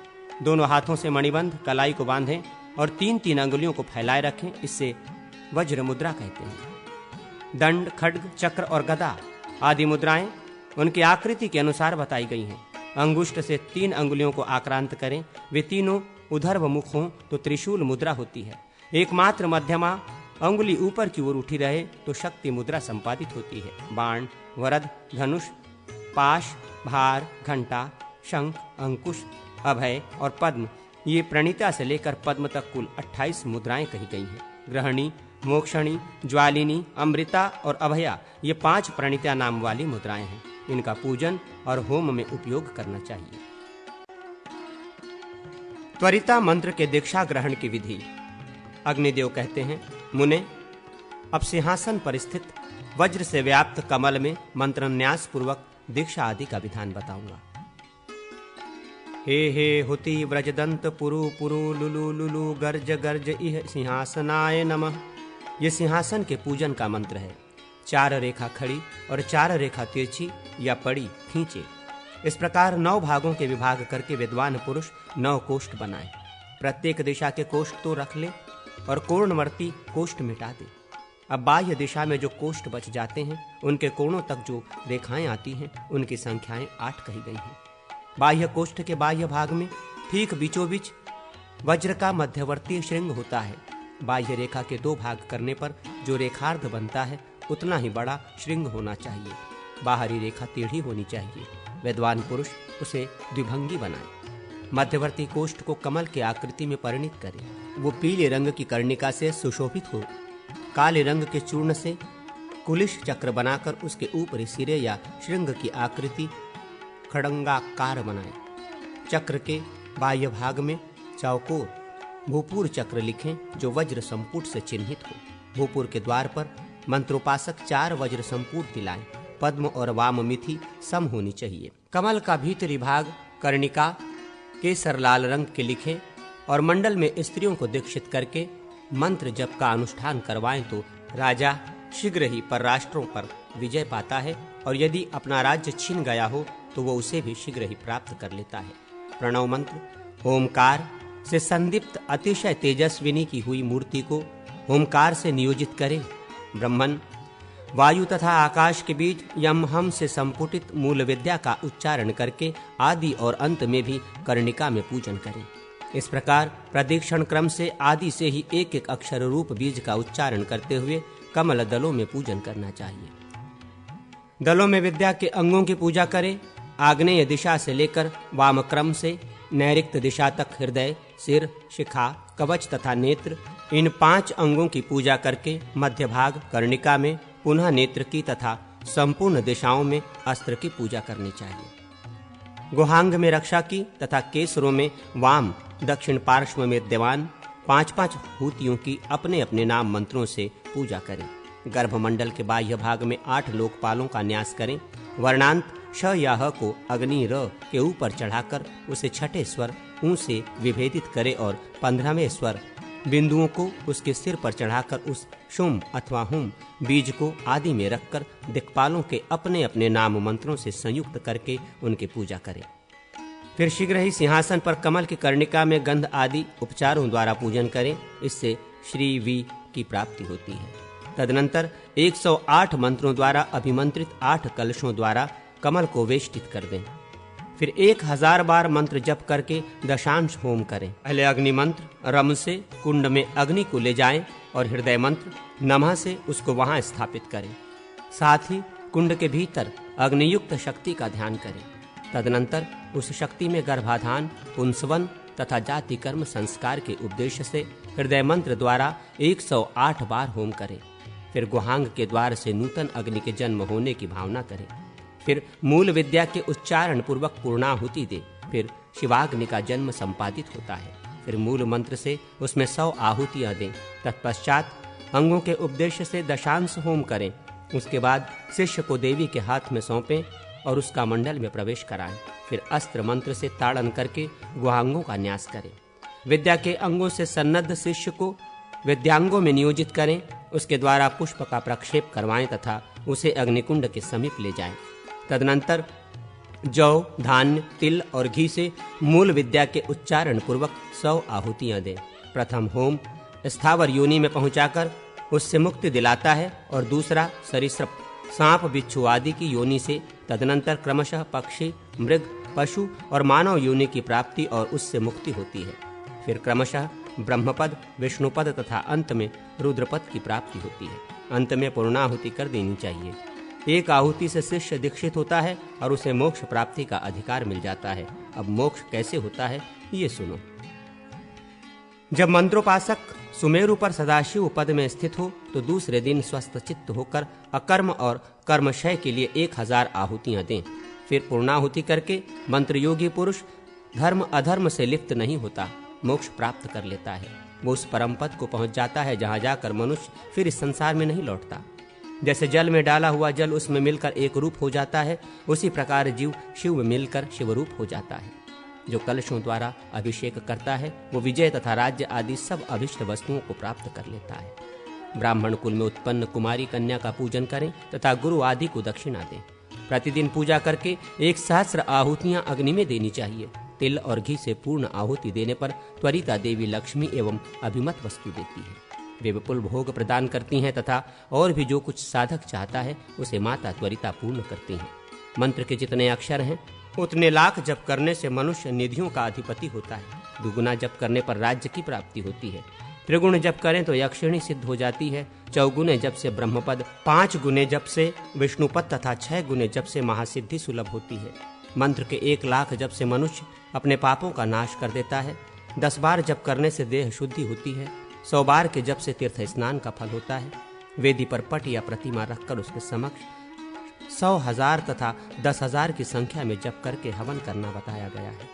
इस प्रकार विधान पूर्वक जप करके 1 लाख हवन करे। तिल, जौ, लावा, धान, गेहूं, कमल पुष्प, पाठांतर के अनुसार आम के फल तथा श्रीफल, बेल, इन सब को एकत्र करके इनमें घी मिलावे और उस होम सामग्री से हवन करके व्रत करे। रात में कवच आदि से सन्नद्ध हो, खड्ग, धनुष तथा बाण आदि लेकर एक वस्त्र धारण करके उपर्युक्त वस्तुओं से ही देवी की पूजा करे। वस्त्र का रंग चितकबरा, लाल, पीला, काला अथवा नीला होना चाहिए। मंत्रवेत्ता विद्वान दक्षिण दिशा में जाकर मंडप के द्वार पर दूती मंत्र से बलि अर्पित करें। ये बलि द्वार आदि में अथवा एक वृक्ष वाले शमशान में दी जा सकती है। ऐसा करने से साधक राजा हो समस्त कामनाओं का तथा सारी पृथ्वी के राज्य का उपभोग कर सकता है। त्वरिता विद्या से प्राप्त होने वाली सिद्धियों का वर्णन। अग्निदेव कहते हैं, मुने, अब मैं विद्या प्रस्ताव का वर्णन करूंगा जो धर्म, काम आदि की सिद्धि प्रदान करने वाला है। 9 कोष्ठों के विभाग से विद्या भेद की उपलब्धि होती है। अनुलोम विलोम योग, समास व्यास योग, कर्णा विकर्ण योग, अधव ऊर्ध्व विभाग योग तथा त्रिकिक योग से देवी के द्वारा जिसके शरीर की सुरक्षा संपादित हुई है वो साधक सिद्धिदायक मंत्रों तथा बहुत से निर्गत प्रस्तावों को जानता है। शास्त्र में मंत्र बताए गए हैं किंतु वहाँ उनके प्रयोग दुर्लभ है। प्रथम गुरु वर्ण ही होता है, उसका पूर्व काल में वर्णन नहीं हुआ है। वहाँ प्रस्ताव में एकाक्षर, द्वैक्षर और त्रैक्षर मंत्र प्रकट हुए। 4-4 खड़ी तथा पड़ी रेखाएं खींचे। इस प्रकार 9 कोष्ठ होते हैं। मध्य कोष्ठ से आरंभ करके प्रदक्षिण क्रम से मंत्र के अक्षरों का उनमें न्यास करें। तदनंतर प्रस्ताव भेदन करें। प्रस्ताव क्रम योग से जो प्रस्ताव को प्राप्त करता है उस साधक की मुट्ठी में सारी सिद्धियां आ जाती हैं। सारी त्रिलोकी उसके चरणों में झुक जाती हैं। वो 9 खंडों में विभक्त जम्बूद्वीप की स्वर्ण भूमि पर अधिकार प्राप्त कर लेता है। कपाल, खप्पर अथवा शमशान के वस्त्र, शव के ऊपर से उतारे हुए कपड़े पर सब ओर शिव तत्व लिखकर मंत्रवेत्ता पुरुष बाहर निकले और मध्य भाग में कर्णिका के ऊपर अभिष्ट व्यक्ति विशेष का भोजपत्र पर नाम लिखकर रखते। फिर खैर की लकड़ी से तैयार किए गए अंगारों द्वारा उस भोजपत्र को तपाकर दोनों पैरों के नीचे दबा दें। ये प्रयोग एक ही सप्ताह में चराचर प्राणियों सहित समस्त त्रिभुवन को भी चरणों में ला सकता है। वज्र संपुट गर्भ से युक्त द्वादशाक्षर चक्र के मध्य में द्वेष व्यक्ति का नाम लिखकर रखे। उस नाम को सदाशिव मंत्र से विदगर्भित कुशों द्वारा मार्जित कर दे। उक्त द्वादशाक्षर चक्र तथा नाम आदि का उल्लेख हल्दी से दीवार पर, काष्ठ फलक पर अथवा शील पट्टा पर करना चाहिए। ऐसा करने से शत्रु के मुख, गमन शक्ति और सेना का भी स्तंभन अवरोध हो जाता है। शमशान के वस्त्र पर विष मिश्रित रक्त से षटकोण चक्र का उल्लेख कर उसके मध्य में शत्रु का नाम लिखें। फिर उस चक्र को चारों ओर शक्ति बीज से योजित करके उस पर डंडा रख दे। फिर साधक शमशान भूमि पर रखे हुए उस शत्रु पर शीघ्र दंड से प्रहार करे। ये प्रयोग उस शत्रु राजा के राष्ट्र को खंडित कर देता है। इसी तरह चक्राकार मंडल बनाकर उसके मध्य भाग में शत्रु के नाम को स्थापित कर दें। चक्र की धारा में शक्ति बीज का न्यास करें। शत्रु का नाम लेकर उस पर भावना द्वारा उक्त चक्रधार से प्रहार करें। इससे शत्रु का हरण होता है। इसी प्रकार खड्ग के मध्य भाग में गरुड़ बीज के साथ शत्रु का नाम लिखकर उसके पूर्ववत विदर्भीकरण करें। उक्त नाम शमशान भूमि की चिता के कोयले से लिखना चाहिए। उस पर चिता के भस्म से प्रहार करें। ऐसा करने से साधक एक ही सप्ताह में शत्रु के देश को अपने अधिकार में कर लेता है। वो छेदन, भेदन और मारण में शिव के समान शक्तिशाली हो जाता है। तारक फट को नेत्र कहा गया है। इसका शांति पुष्टि कर्म में नियोग करें। ये दहनादि प्रयोग शाकिनी को भी आकर्षित कर लेता है। पूर्वोक्त 9 चक्रों में मध्यगत मंत्राक्षर से लेकर पश्चिम देशावर्ती कोष्ठ तक के 2 अक्षरों को वक्रतुंड मंत्र के साथ जपने से कुष्ठ आदि जितने भी चर्मगत रोग हैं उन सब का नाश हो जाता है। इसमें संशय नहीं है। ये अध ऊर्ध्व विभाग योग है। मध्य कोष्ठ के उत्तरवर्ती कोष्ठक के 2 अक्षर वाले मंत्र को कराली बंध के साथ जप करें तो वो द्वैक्षरी विद्या यदि साक्षात शिव प्रतिवादी हों तो उनसे भी अपनी रक्षा करवाती है। इसी प्रकार पश्चिमगत मंत्राक्षर को आदि में रखकर उत्तर कोष्ठ तक के मंत्राक्षरों को वक्रतुंड मंत्र के साथ जप किया जाए तो ज्वर तथा खांसी का नाश होता है। उत्तर कोष्ठ से लेकर मध्य कोष्ठ तक के मंत्राक्षरों का एक एक साथ जप किया जाए तो साधक की इच्छा से वट के बीज में गुरुता, भारीपन आ सकती है। इसी तरह पूर्वादि मध्यमांत अक्षरों के जप से वो तत्काल उसमें लघुता, हल्कापन ला सकता है। भोजपत्र पर गोरोचना द्वारा वज्र से व्याप्त भूपूर चक्र लिखकर अनुलोम क्रम से स्थित मंत्र बीजों को लिखकर उसे मंत्रवत धारण करके साधक अपने शरीर की रक्षा करे। भावपूर्वक सुवर्ण में मढ़ाकर धारण किया गया ये रक्षा यंत्र मृत्यु का भी नाश करने वाला होता है। वो विघ्न, पाप तथा शत्रुओं का दमन करने वाला है तथा सौभाग्य और दीर्घायु देने वाला है। ये रक्षा यंत्र धारण किया जाए तो वो जुआ तथा युद्ध में भी विजयदायक होता है। इंद्र की सेना के साथ संग्राम हो तो उसमें भी वो विजय दिलाता है। इसमें संशय नहीं है। ये रक्षा यंत्र वंध्या को भी पुत्र देने वाला तथा दूसरी चिंतामणि के समान मनोवांछा की पूर्ति करने वाला है। इससे रक्षित हुआ मनुष्य पर राष्ट्रों पर भी अधिकार पाता है तथा राज्य और पृथ्वी को जीत लेता है। फट स्त्रीम शेम हूँ इन 4 अक्षरों का 1 लाख जप करने से यक्ष आदि भी वशीभूत हो जाते हैं। नाना मंत्रों का वर्णन। अग्निदेव कहते हैं, अब मैं सच्चिदानंद स्वरूप भगवान विनायक गणेश के पूजन की विधि बताऊंगा।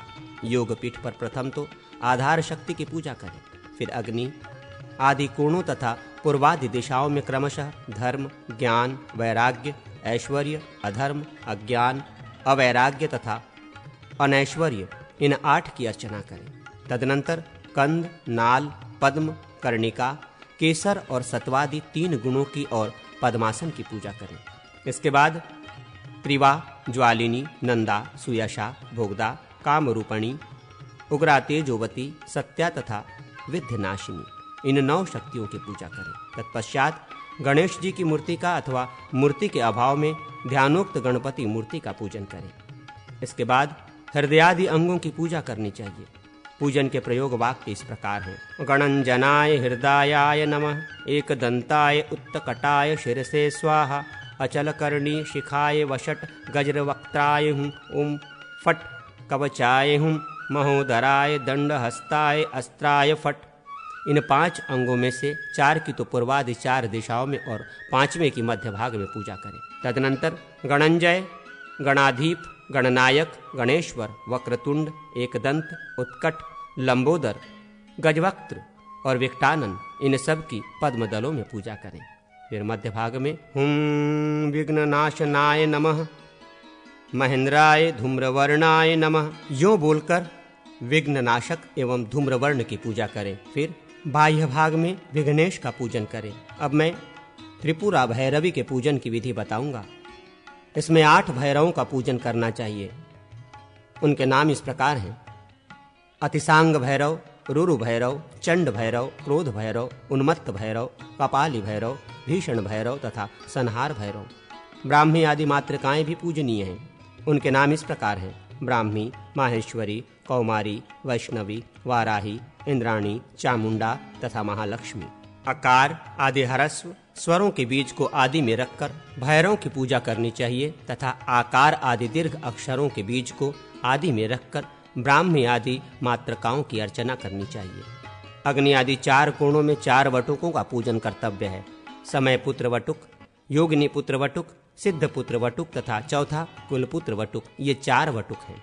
इनके अनंतर 8 क्षेत्रपाल पूजनीय हैं। इनमें हेतुक क्षेत्रपाल प्रथम और त्रिपुरांत द्वितीय, तीसरे अग्निवेताल, चौथे अग्निजिह्व, 5वें कराल तथा छठे काललोचन हैं। 7वें एकपाद तथा 8वें भीमाक्ष कहे गए हैं। ये सभी क्षेत्रपाल यक्ष हैं। इन सब का पूजन करके त्रिपुरा देवी के प्रेत रूप पद्मासन की पूजा करें। यथा ऐं शें प्रेत पद्मासनाय नमः, ओम हें हिं हसो त्रिपुराय प्रेत पद्मासना समास्थिताय नमः। इस मंत्र से प्रेत पद्मासन पर विराजमान त्रिपुरा भैरवी की पूजा करें। उनका ध्यान इस प्रकार है: त्रिपुरा देवी बाएं हाथ में अभय एवं पुस्तक विद्या धारण करती हैं तथा दाएं हाथ में वरद मुद्रा एवं माला जप मालिका। देवी बाण समूह से भरा तरकस और धनुष भी लिए रहती हैं। मूल मंत्र से हृदयादि न्यास करें। अब प्रयोग विधि बताई जाती है। गो समूह के मध्य में स्थित हो, शमशान आदि के वस्त्र पर चिता के कोयले से अष्टकमल दल का चक्र लिखें या लिखवावें। उसमें द्वेष पात्र का नाम लिखकर लपेट दें। फिर चिता की राख को सान कर एक मूर्ति बनावे। उसमें द्वेष पात्र की स्थिति का चिंतन करके उक्त यंत्र को नीले रंग के डोरे से लपेटकर मूर्ति के पेट में घुसेड़ दे। ऐसा करने से उस व्यक्ति का उच्चाटन हो जाता है। ज्वाला मालिनी मंत्र। ओम नमो भगवती ज्वाला मालिनी गृध्रगण परवृते स्वाहा। इस मंत्र का जप करते हुए युद्ध में जाने वाले पुरुष को प्रत्यक्ष विजय प्राप्त होती है। श्री मंत्र। ओम श्रीं ह्रीं क्लीं श्रिये नमः। चतुर्दल कमल में उत्तरादि दल के क्रम से क्रमशः धृणिनी, सूर्या, आदित्य और प्रभावती, इन 4 श्री देवियों का उक्त मंत्र से पूजन करके मंत्र जपने से श्री की प्राप्ति होती है। ये सभी श्री देवियां सुवर्णगिरी के समान परम सुंदर कांति वाली हैं।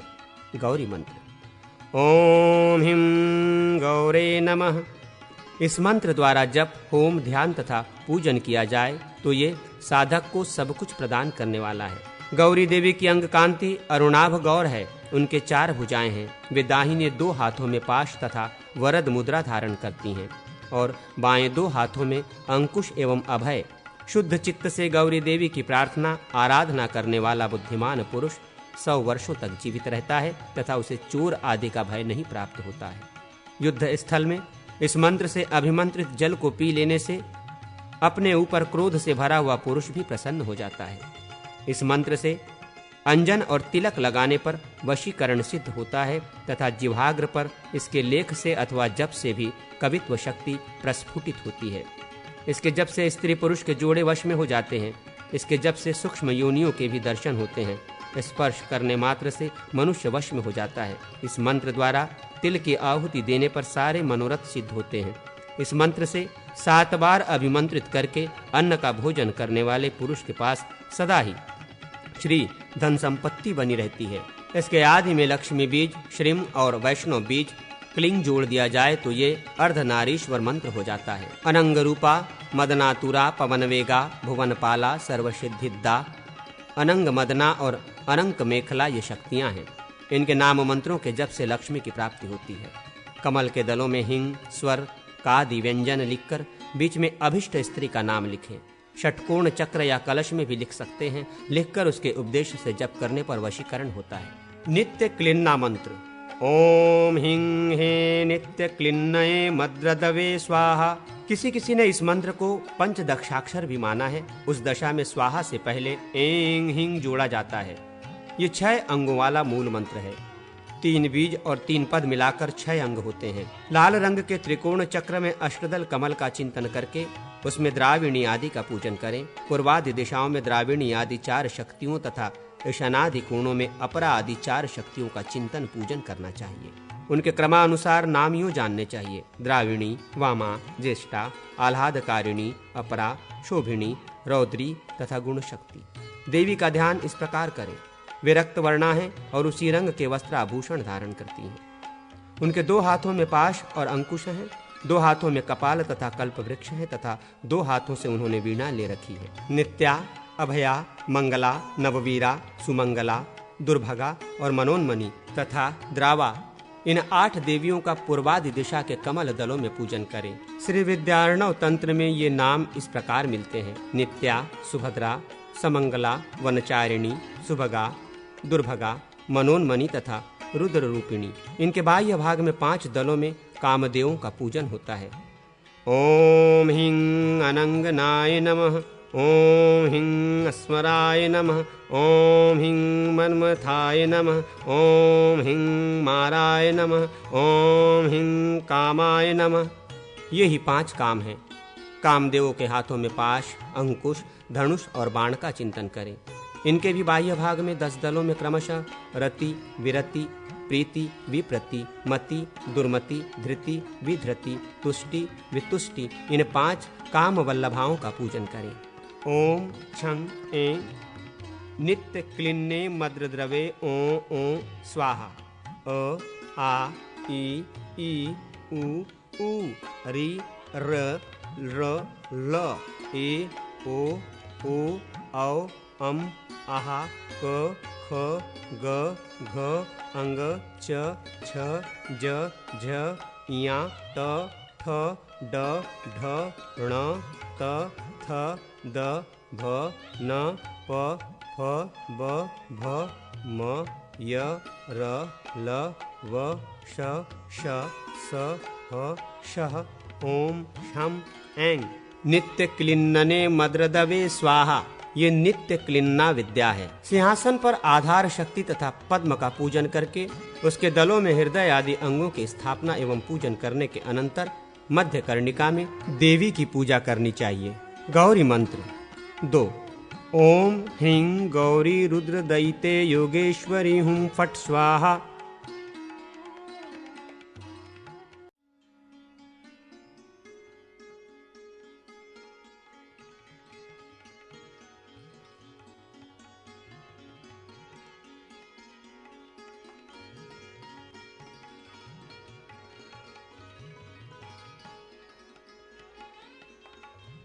त्वरिता के पूजन तथा प्रयोग का विज्ञान। निग्रह यंत्र। अग्निदेव कहते हैं: मुने, ओम हिं हुं खे चा छे छा स्त्रीं हुं छे हुं फट त्वरिताय नमः। इस मंत्र से न्यास पूर्वक त्वरिता देवी की पूजा करें। उनके द्विभुज या अष्टभुज रूप का ध्यान करें। आधार शक्ति तथा अष्टदल कमल का पूजन करें। सिंहासन और उसके ऊपर विराजित त्वरिता देवी की तथा उनके चारों ओर हृदयादि अंगों की पूजा करें। पूर्वादि दिशाओं में हृदयादि अंगों की पूजा करके मंडल में प्रणीता तथा गायत्री की पूजा करें। देवी के अग्रभाग के केसर से लेकर प्रदक्षिणा क्रम से 6 केसरों में 6 अंगों का पूजन करके अवशिष्ट दोनों में प्रणीता तथा गायत्री का पूजन करना चाहिए। इसके बाद 8 दलों में हुंकारी, खेचरी, चंडा, छेदिनी, क्षेपिणी, स्त्री, हुंकारी तथा क्षेमंकरी की पूजा करें। फिर मध्य भाग में देवी के सामने फटकारी की अर्चना करें। देवी के सम्मुखवर्ती द्वार के दक्षिण तथा वाम पार्श्व में जया एवं विजया की पूजा करके द्वाराग्र भाग में किंकराय रक्ष रक्ष त्वरिताज्ञा स्थिरो भवहुं फट किंकराय नमः, इस मंत्र से किंकर का पूजन करना चाहिए। त्वरिता मंत्र से तिलों द्वारा होम करने से संपूर्ण अभिष्ट वस्तुओं की प्राप्ति होती है। नामोच्चारण पूर्वक देवी के आभूषण स्वरूप 8 नागों की पूजा करनी चाहिए तथा अनंताय नमः स्वाहा, कुलिकाय नमः स्वाधा, वासुकिराजाय स्वाहा, शंखपालाय वौषट, तक्षकाय वौषट, महापद्माय नमः, काकोटाय नागाय स्वाहा, पद्माय नमः फट। निग्रह यंत्र। 10 खड़ी रेखाएं खींचकर उस पर 10 पड़ी रेखाएं खींचे तो 81 पद कोष्ठ बन जाते हैं। इन पदों द्वारा निग्रह चक्र का निर्माण करें। ये चक्र वस्त्र पर, वेदी पर, वृक्ष के तने पर, शिलापट्ट पर तथा यष्टिकाओं पर भी लिखा जा सकता है। इसके मध्यवर्ती कोष्ठ में साध्य, शत्रु आदि का नाम लिखें। उस नाम को 2 रम बीजों द्वारा आवेष्टित कर दें, अर्थात 2 रम बीजों के बीच में साध्य नाम लिखना चाहिए।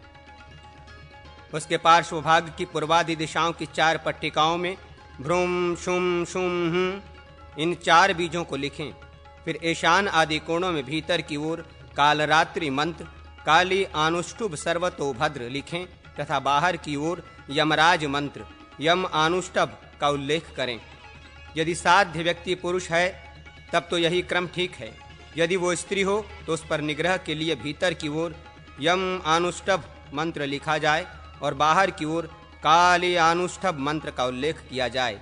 ये श्री विद्यारण्य मंत्र है में विशेष बात कही गई है। काली आनुष्ठभ मंत्र। काली मारर माली कालीन मोक्ष शमोलिनी मातो देत देतो ममा रक्ष तत्व तत्वक्षर। यम आनुष्ठभ मंत्र। यमा वाटट वामाय माट मोटट मोटमा वामो भूररि भूमो वा टटृत्व तत्रित्व टटः।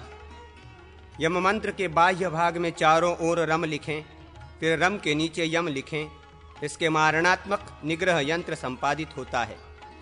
नीम की गोंद, मज्जा, रक्त तथा विष से मिश्रित स्याही में थोड़ा चिता का कोयला कूट पीस कर मिला दें और उसे पिंगल वर्ण की दावात में रखें।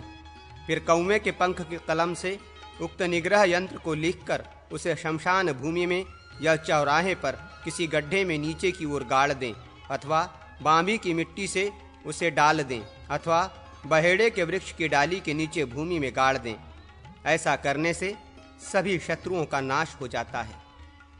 अनुग्रह चक्र। शुक्ल पक्ष में भोजपत्र पर, भूमि पर तथा दीवार पर लाक्षा के रंग से, कुमकुम से अथवा खड़िया मिट्टी के चंदन से अनुग्रह चक्र लिखें। ये अनुग्रह चक्र पूर्वोक्त निग्रह चक्र की भांति 81 पदों का होना चाहिए। मध्य कोष्ठ में साध्य व्यक्ति का नाम लिखें। उस नाम को टम टम के मध्य में रखें। पूर्वादि विधि में जुम सहवशट का उल्लेख करें। ईशान आदि कोण से आरंभ करके विधि को छोड़ते हुए अग्निकोण पर्यंत लक्ष्मी का आनुष्ठुभ मंत्र जो सर्वतोभद्र बंध में निबद्ध है लिखें। ये ऊपर की 4 पंक्तियों में पूरा हो जाएगा। तत्पश्चात नीचे की 4 पंक्तियों में सबसे नीचे लिखें नैऋत्य कोणस्थ कोण से आरंभ करके दाहिने से बाएं पार्श्व की ओर लिखें। निचली पंक्ति के बाद ऊपरी पंक्ति में भी बाएं से दाहिने लिखें। इस तरह 4 पंक्तियों में वही लक्ष्मी मंत्र पूरा लिख दें। वो मंत्र इस प्रकार है। श्री सा मा या मा सा श्री सा नो या गे या नो सा माया ली ला ली ली या मा या गे लाली लीला गेया। चक्र के बहिर्भाग में चारों ओर त्वरिता मंत्र लिखें। प्रत्येक दिशा में 1 बार, इस प्रकार 4 बार वो मंत्र लिखा जाएगा। फिर उस चौकोर चक्र को इस प्रकार गोल रेखा से घेर दें जिससे वो कलश के भीतर हो जाए। उक्त कलश के नीचे एक कमल बनाकर उसी पर उस कमल को स्थापित किया हुआ दिखाएं। ऊपर की ओर कलश के मुख की सी आकृति बना दें। 2 वृत्ताकार रेखाओं से कलश की आकृति स्पष्ट करनी चाहिए। कलश के मुख पर 2 आड़ी रेखाएं खींचकर उन रेखाओं के बीच में 9 इस प्रकार की माला सी बनाकर उस माला से घट को परिपूरित दिखाएं। इस प्रकार इस चक्र का मनोरथ पूर्ति के लिए तंत्र शास्त्रोक्त रीति से प्रयोग करें। कमल पर स्थापित पद्म चक्र लिखकर उसे धारण किया जाए तो वो मृत्यु को जीतने वाला तथा स्वर्ग की प्राप्ति कराने वाला है। वो शांति के साधनों में भी परम शांतिप्रद है, सौभाग्य आदि देने वाला है। 12 खड़ी रेखाओं पर 12 पड़ी रेखाएं खींचकर बराबर बराबर 121 कोष्ठ बनावें। उसके मध्य कोष्ठ में साध्य का नाम लिखें। फिर ईशान कोण वाले कोष्ठ से आरंभ करके प्रदक्षिणा क्रम से 12 बार त्वरिता विद्या के अक्षर लिखें। माया बीज ह्रीं को छोड़कर मंत्र लिखना चाहिए। रेखाओं के अग्रभागों पर बारंबार त्रिशूल अंकित करें। इस यंत्र को जप द्वारा सिद्ध कर लें। मध्य कोष्ठ में साध्य नाम के पहले ओम तथा अंत में ओम फट जोड़ दें। त्वरिता विद्या के वर्णों को क्रम से ही लिखना चाहिए। अंत में नीचे की ओर वशट जोड़ देना चाहिए। ये प्रतंगिरा विद्या कहलाती है, जो संपूर्ण मनोरथ एवं प्रयोजन को सिद्ध करने वाली है। 81 कोष्ठ वाले चक्र में आदि से ही वर्णक्रम के अनुसार संपूर्ण चक्रों में त्वरिता विद्या के अक्षर लिखें।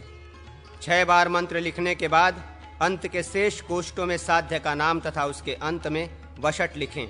ये दूसरी प्रतंगिरा विद्या है, जो समस्त कार्य आदि की सिद्धि करने वाली है। 64 कोष्ठों चक्रों में भी निग्रह चक्र और अनुग्रह चक्र लिखें। वो अमृति विद्या है। उसके मध्य कोष्ठ में क्रीम साम हुम और साध्य नाम लिखें। पाठांतर के अनुसार उस चक्र के मध्य भाग में साध्य का नाम तथा नाम के उभय पार्श्व में हिंग लिखें। उसके बाह्य भाग में 12 दल कमल बनाकर उसके द्वलों में त्वरिता विद्या को विक्रोम क्रम से लिखें। अर्थात पहले फट लिखें, फिर पूर्व में अक्षर, फिर उसे हिंकार युक्त 3 वृत्ताकार पंक्तियों से वेष्टित करें। कुंभाकार यंत्र के भीतर लिखित इस विद्या को धारण किया जाए तो इस समस्त शत्रुओं का नाश करने वाली और सब कुछ देने वाली होती है। यदि रोगी के कान में इसका जप किया जाए तो सर्पादि विष भी शांत हो जाते हैं। यदि इसके अक्षरों से अंकित अथवा इस यंत्र से अंकित डंडों द्वारा इसके शरीर पर ठोंका जाए तो उससे भी विष का शमन हो जाता है। स्तंभन आदि के मंत्रों का कथन। अग्निदेव कहते हैं, मुने, अब मैं स्तंभन, मोहन, वशीकरण, विद्वेषण तथा उच्चाटन के प्रयोग बताता हूँ। विष व्याधि, आरोग्य, मारण तथा उसके शमन के प्रयोग भी बता रहा हूँ। भोजपत्र पर ताड़ की कलम से कूर्म चक्र लिखें। वो 6 अंगुल के माप का होना चाहिए। तदनंतर द्विज, उसके मुख और चारों पैरों के मंत्र का न्यास करें। चारों पैरों में क्रीम तथा मुख में ह्रीं लिखें। गर्भस्थान में त्वरिता विद्या का उल्लेख करके पृष्ठभाग में साध्य नाम लिखें। फिर माला मंत्रों से वेष्टित करके उस यंत्र को ईंट के ऊपर स्थापित करें। तत्पश्चात उसे ढककर कुर्मपीठगत कलार मंत्र से अभिमंत्रित करें। महाकुर्म का पूजन करके चरणोदक को शत्रु के उपदेश से फेंकें तथा शत्रु का स्मरण करके उसे 7 बार बाएं पैर से ताड़ित करें। इससे मुख भाग से शत्रु का स्तंभन होता है। भैरव की मूर्ति लिखकर उसके चारों ओर निम्नांकित माला मंत्र लिखें। ओम शत्रु मुख स्तंभनी काम रूपा आलीढ़ करी रिंग फेंग फेत कारिणी मम शत्रुना देवदत्तान्नाम मुखम स्तंभयम मम सर्व विद्विषणाम मुख स्तंभनम कुरु कुरु कुरु ओम फिं फें फेतकारिणी स्वाहा। उसके बाद फट और हेतु प्रयोग का उपदेश लिखकर उक्त मंत्र का जप करते हुए उस महाबली भैरव के वाम हाथ में नग, पर्वत तथा वृक्ष और दाहिने हाथ में शूल लिखें। तदनंतर अघोर मंत्र लिखें।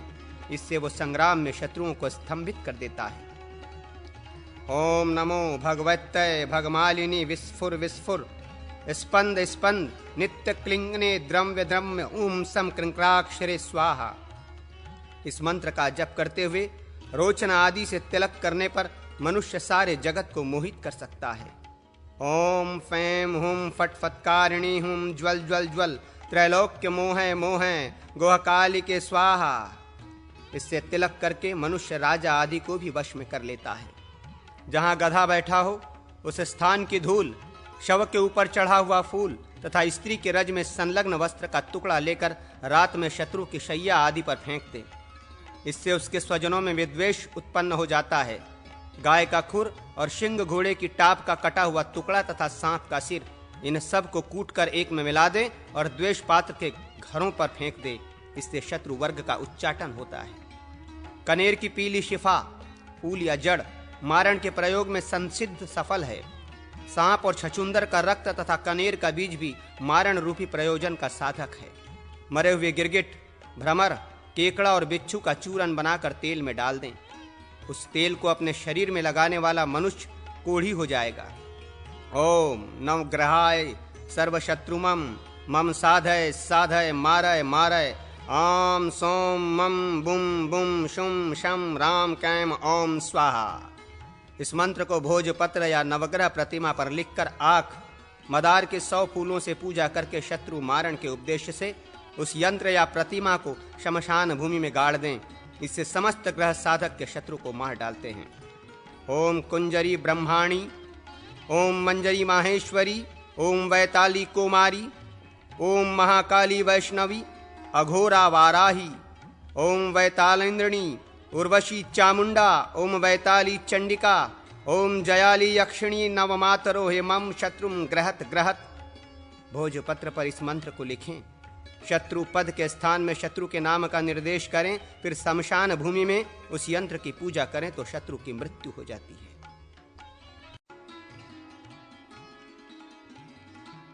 अंतहस्थ, कंठोस्थ तथा शिव स्वरूप मंत्र का वर्णन, अघोरास्त्र मंत्र का उद्धार, विघमर्द नामक मंडल तथा गणपति पूजन की विधि।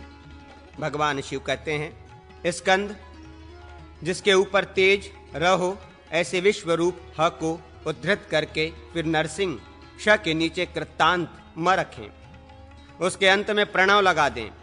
ऐसा कर रह क्षमाओं बना। इसके बाद उहक उ अंशुमान तथा विश्व हम को संयुक्त करें, इससे होम बनेगा। ये दोनों क्रमशः अंतहस्थ और कंठोस्थ कहे गए हैं। अंतहस्थ वर्ण आदि में होने से उसे पूरे मंत्र की अंतहस्थ संज्ञा हुई। दूसरे मंत्र में हम कंठ स्थानीय हैं और ओमकार ओष्ठ स्थानीय, अतः उसे कंठोस्थ नाम दिया गया है। इनके अंत में नमः जोड़ देने से ये दोनों मंत्र 4 अक्षर वाले हो जाते हैं, यथा ओम रह क्षमो नमः, ओम हुम नमः। विश्वरूप हकार कारण माना गया है, उसे 12 मात्राओं से गुणित करें। इन 12 में से 5 हरस्व बीजों द्वारा पूर्ववत ईशान आदि 5 ब्रह्म मूर्तियों की पूजा करें और दीर्घात्मक 6 बीजों द्वारा पहले की ही भांति यहाँ अंगन्यास का कार्य संपन्न करें। अब अघोरास्त्र मंत्र का उद्धार करते हैं। रिंग लिखकर इसे 2 बार स्फुर स्फुर लिखें। इसके बाद इन दोनों के आदि में प्र जोड़कर पुनरुल्लेख करें। प्रस्फुर प्रस्फुर, तत्पश्चात कह, वम और बंध, इन तीनों पदों को 2-2 बार लिखें। फिर 2 बार घातय लिखकर अंत में ओम फट का उच्चारण करें। सब जोड़ने पर ऐसा बनता है, रिंग स्फुर स्फुर प्रस्फुर प्रस्फुर घोर घोर तरनरूप चट चट चट प्रचट प्रचट कह कह वम वम बंद बंद घातय घातय हुम फट। 51 अक्षरों का मंत्र है। इस प्रकार अघोरास्त्र मंत्र होता है। इसके विनियोग और न्यास आदि की विधि श्री विद्यारण्य तंत्र के 30वें श्वास में दृष्टव्य है। अब शिव गायत्री बताई जाती है। महेशाय विघ्नहे महादेवाय धीमहि तन्नः शिव प्रचोदयात्। ये शिव गायत्री ही पूर्वाध्याय में कथित प्रासाद मंत्र का 8वां भेद शिव रूप है। संपूर्ण अभिष्ट वस्तुओं को सिद्ध करने वाली है। यात्रा में तथा विजय आदि के कार्य में पहले गण की पूजा करनी चाहिए, इससे श्री की प्राप्ति होती है। पहले चौकोर क्षेत्र को सब ओर से 12-12 कोष्ठों में विभाजित करें। ऐसा करने से 144 पदों का चतुष्कोण क्षेत्र बनेगा। मध्यवर्ती 4 पदों में त्रिकोण की रचना करके उसके बीच में 3 दलों से युक्त कमल लिखें। उसके पृष्ठभाग में पदिका और विथि के भाग में 3 दल वाला अश्वयुक्त कमल बनावें। तदनंतर वसुदेव पुत्रों वासुदेव, संकर्षण और गद, जो 3 दल वाले कमलों से सुशोभित हैं, पाद पट्टिका का निर्माण करें। उसके ऊपर भाग मात्रा के प्रमाण से एक वेदी की रचना करें। पूर्वादि दिशाओं में द्वार तथा कोण भाग में उपद्वार की रचना करें। इस प्रकार द्वारों तथा उपद्वारों से रचित मंडल विघ्ननाशक है। मध्य में जो कमल है वो आरक्त वर्ण का हो। उसके बाहर के कमल भी वैसे ही हों। विथि श्वेत वर्ण की होनी चाहिए। द्वारों का रंग अपने इच्छानुसार रख सकते हैं। कर्णिका पीले रंग से रंगी जाएगी तथा केसर भी पीले ही होंगे। ये विघ्नमर्द नामक मंडल है। इसके मध्य भाग में गणपति का पूजन करें। नाम का आदि अक्षर अनुस्वार सहित बोलकर आदि में ओम और अंत में नमः जोड़ दें। यथा ओम गम गणपते नमः, ह्रस्वांत बीजों से युक्त ईशान तत्व पुरुषादि मंत्रों से ब्रह्म मूर्तियों का पूजन तथा दीर्घांत बीजों से हृदय, सिर आदि अंगों में न्यास करें। उपर्युक्त मंडल की पूर्व दिशागत पंक्ति में गज, गजशीर्ष, गजानन, गांगेय, गणनगनायक, गगनग तथा गोपति इन नामों का उल्लेख करें। इनमें से अंतिम 2 नामों की 3 आवृत्तियां होंगी।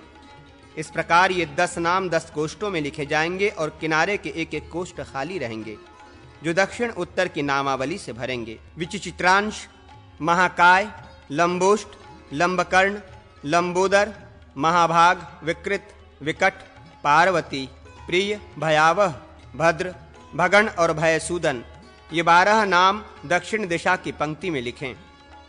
पश्चिम में देवत्रास, महानाद, भासुर, विघ्नराज, गणाधीप, उद्दट स्वप्न, उद्दट शुंड, महाशुंड, भीम, मनमथ, मधुसूदन तथा सुंदर और भावपुष्ट ये नाम लिखें।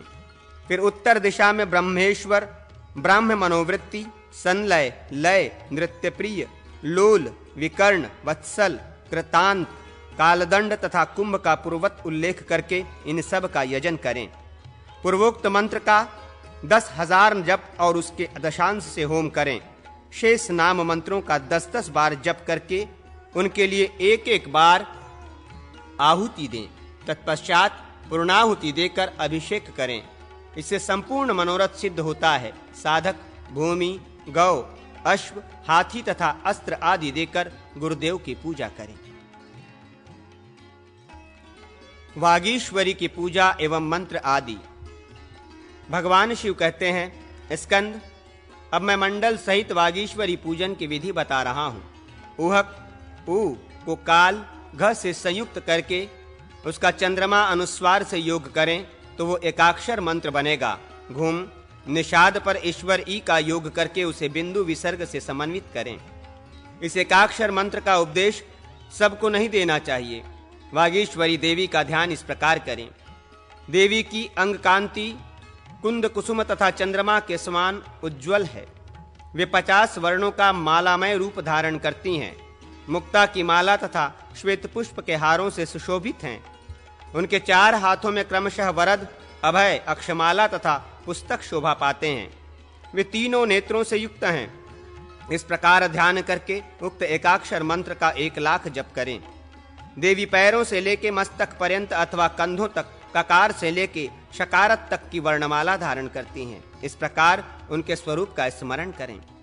गुरु दीक्षा देने या मंत्रोपदेश करने के लिए एक मंडल बनाएं। वो सूर्याग्र हो और इंदु से विभक्त हो। 2 भागों में कमल बनाएं। वो कमल साधक के लिए हितकर होता है। फिर विथि और पाया बनाएं। 4 पदों में 8 कमल बनाएं।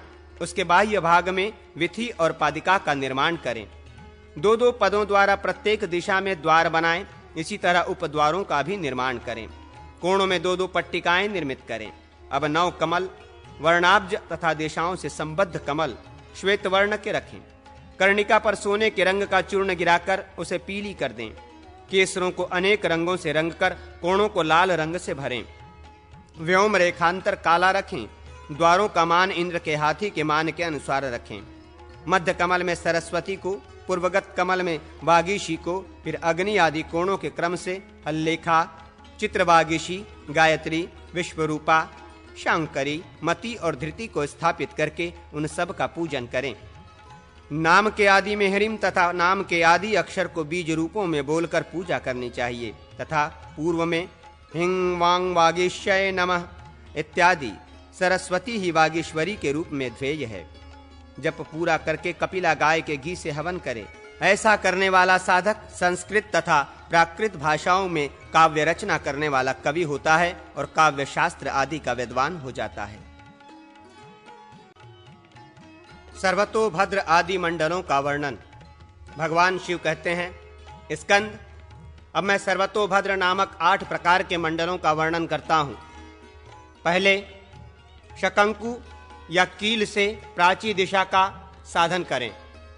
इस प्राची का निश्चय हो जाने पर विद्वान पुरुष विषुव काल में चित्रा और स्वाति नक्षत्र के अंतर से अथवा प्रत्यक्ष सूत को लेकर पूर्व से पश्चिम तक उसे फैलाकर मध्य में 2 कोटियों को अंकित करें। उन दोनों के मध्य भाग से उत्तर दिशा की लंबी रेखा खींचें। 2 मत्स्यों का निर्माण करें तथा उन्हें दक्षिण से उत्तर की ओर आश्लाफित करें।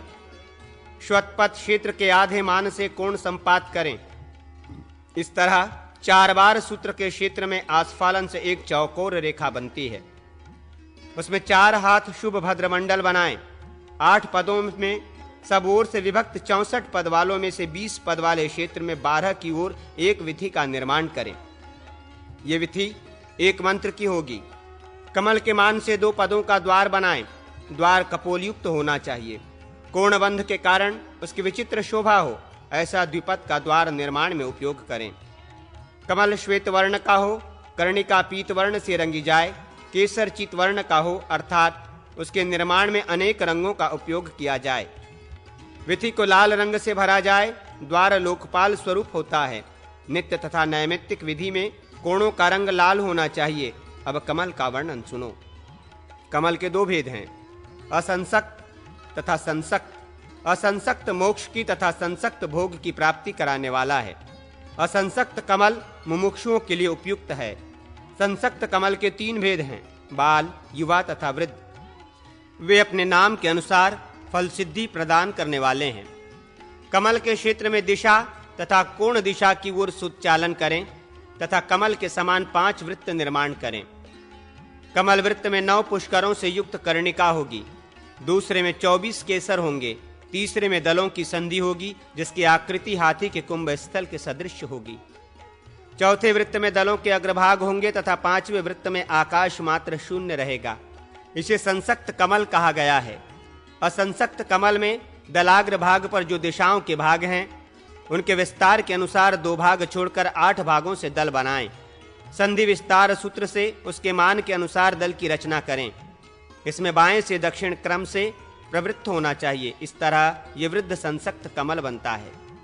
अथवा संधि के बीच से सूत्र को अर्धचंद्राकार घुमाएं या 2 संधियों के अग्रवर्ती सूत को अर्धचंद्राकार घुमाएं।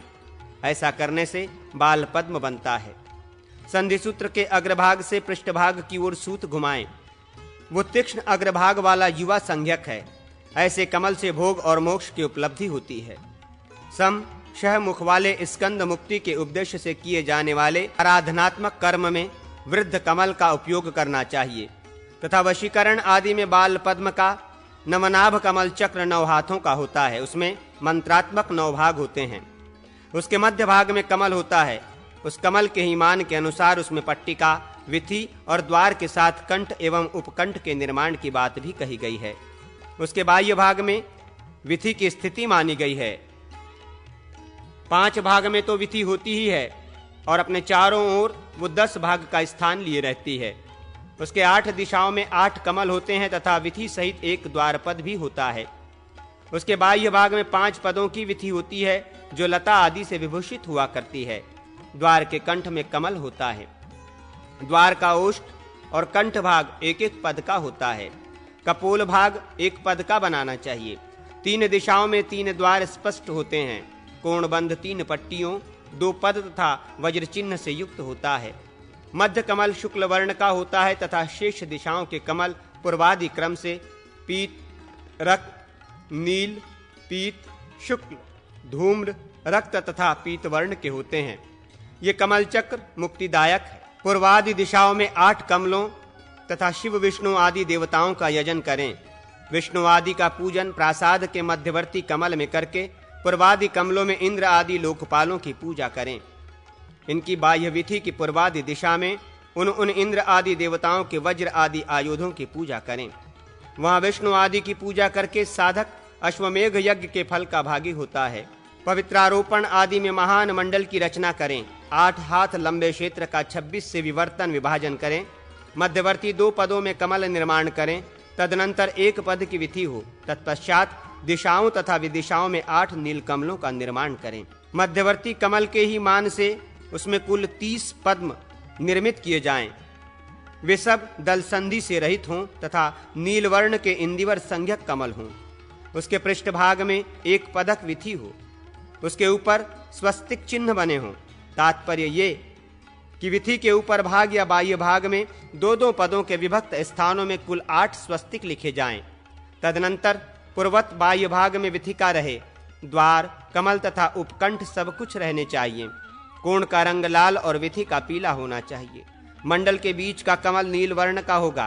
कार्तिकेय विचित्र रंगों से युक्त स्वस्तिक आदि मंडल संपूर्ण कामनाओं को देने वाला है। पंचाब्ज मंडल 5 हाथ के क्षेत्र को सब ओर से 10 से विभाजित करके बनाया जाता है। इसमें 2 पदों का कमल, उसके बाह्य भाग में विथि, फिर पट्टिका, फिर 4 दिशाओं में 4 कमल होते हैं। इन चारों के बाद पृष्ठ भाग में विथि हो, जो 1 पद अथवा 2 पदों के स्थान में बनाई गई हो। कंठ और उपकंठ से युक्त द्वार हो और द्वार के मध्य भाग में कमल हो। ये पंचाब्ज मंडल में पूर्ववर्ती कमल श्वेत और पीत वर्ण का होता है। दक्षिण दिग्वर्ती कमल वैदूर्य मणि का रंग का, पश्चिमवर्ती कमल कुंद के समान श्वेत वर्ण का तथा उत्तर दिशा का कमल शंख के सदृश उज्ज्वल होता है। शेष सब विचित्र वर्ण के होते हैं। अब मैं 10 हाथ के मंडल का वर्णन करता हूं, जो संपूर्ण कामनाओं को देने वाला है। उसको विकार संख्या 24 द्वारा सब ओर से विभक्त करके चौकोर क्षेत्र बना लें। उसमें 2-2 पदों का द्वार होगा। पूर्वोक्त चक्रों की भांति इसमें भी मध्य भाग में कमल होगा। अब मैं विघ्नध्वंस चक्र का वर्णन करता हूँ।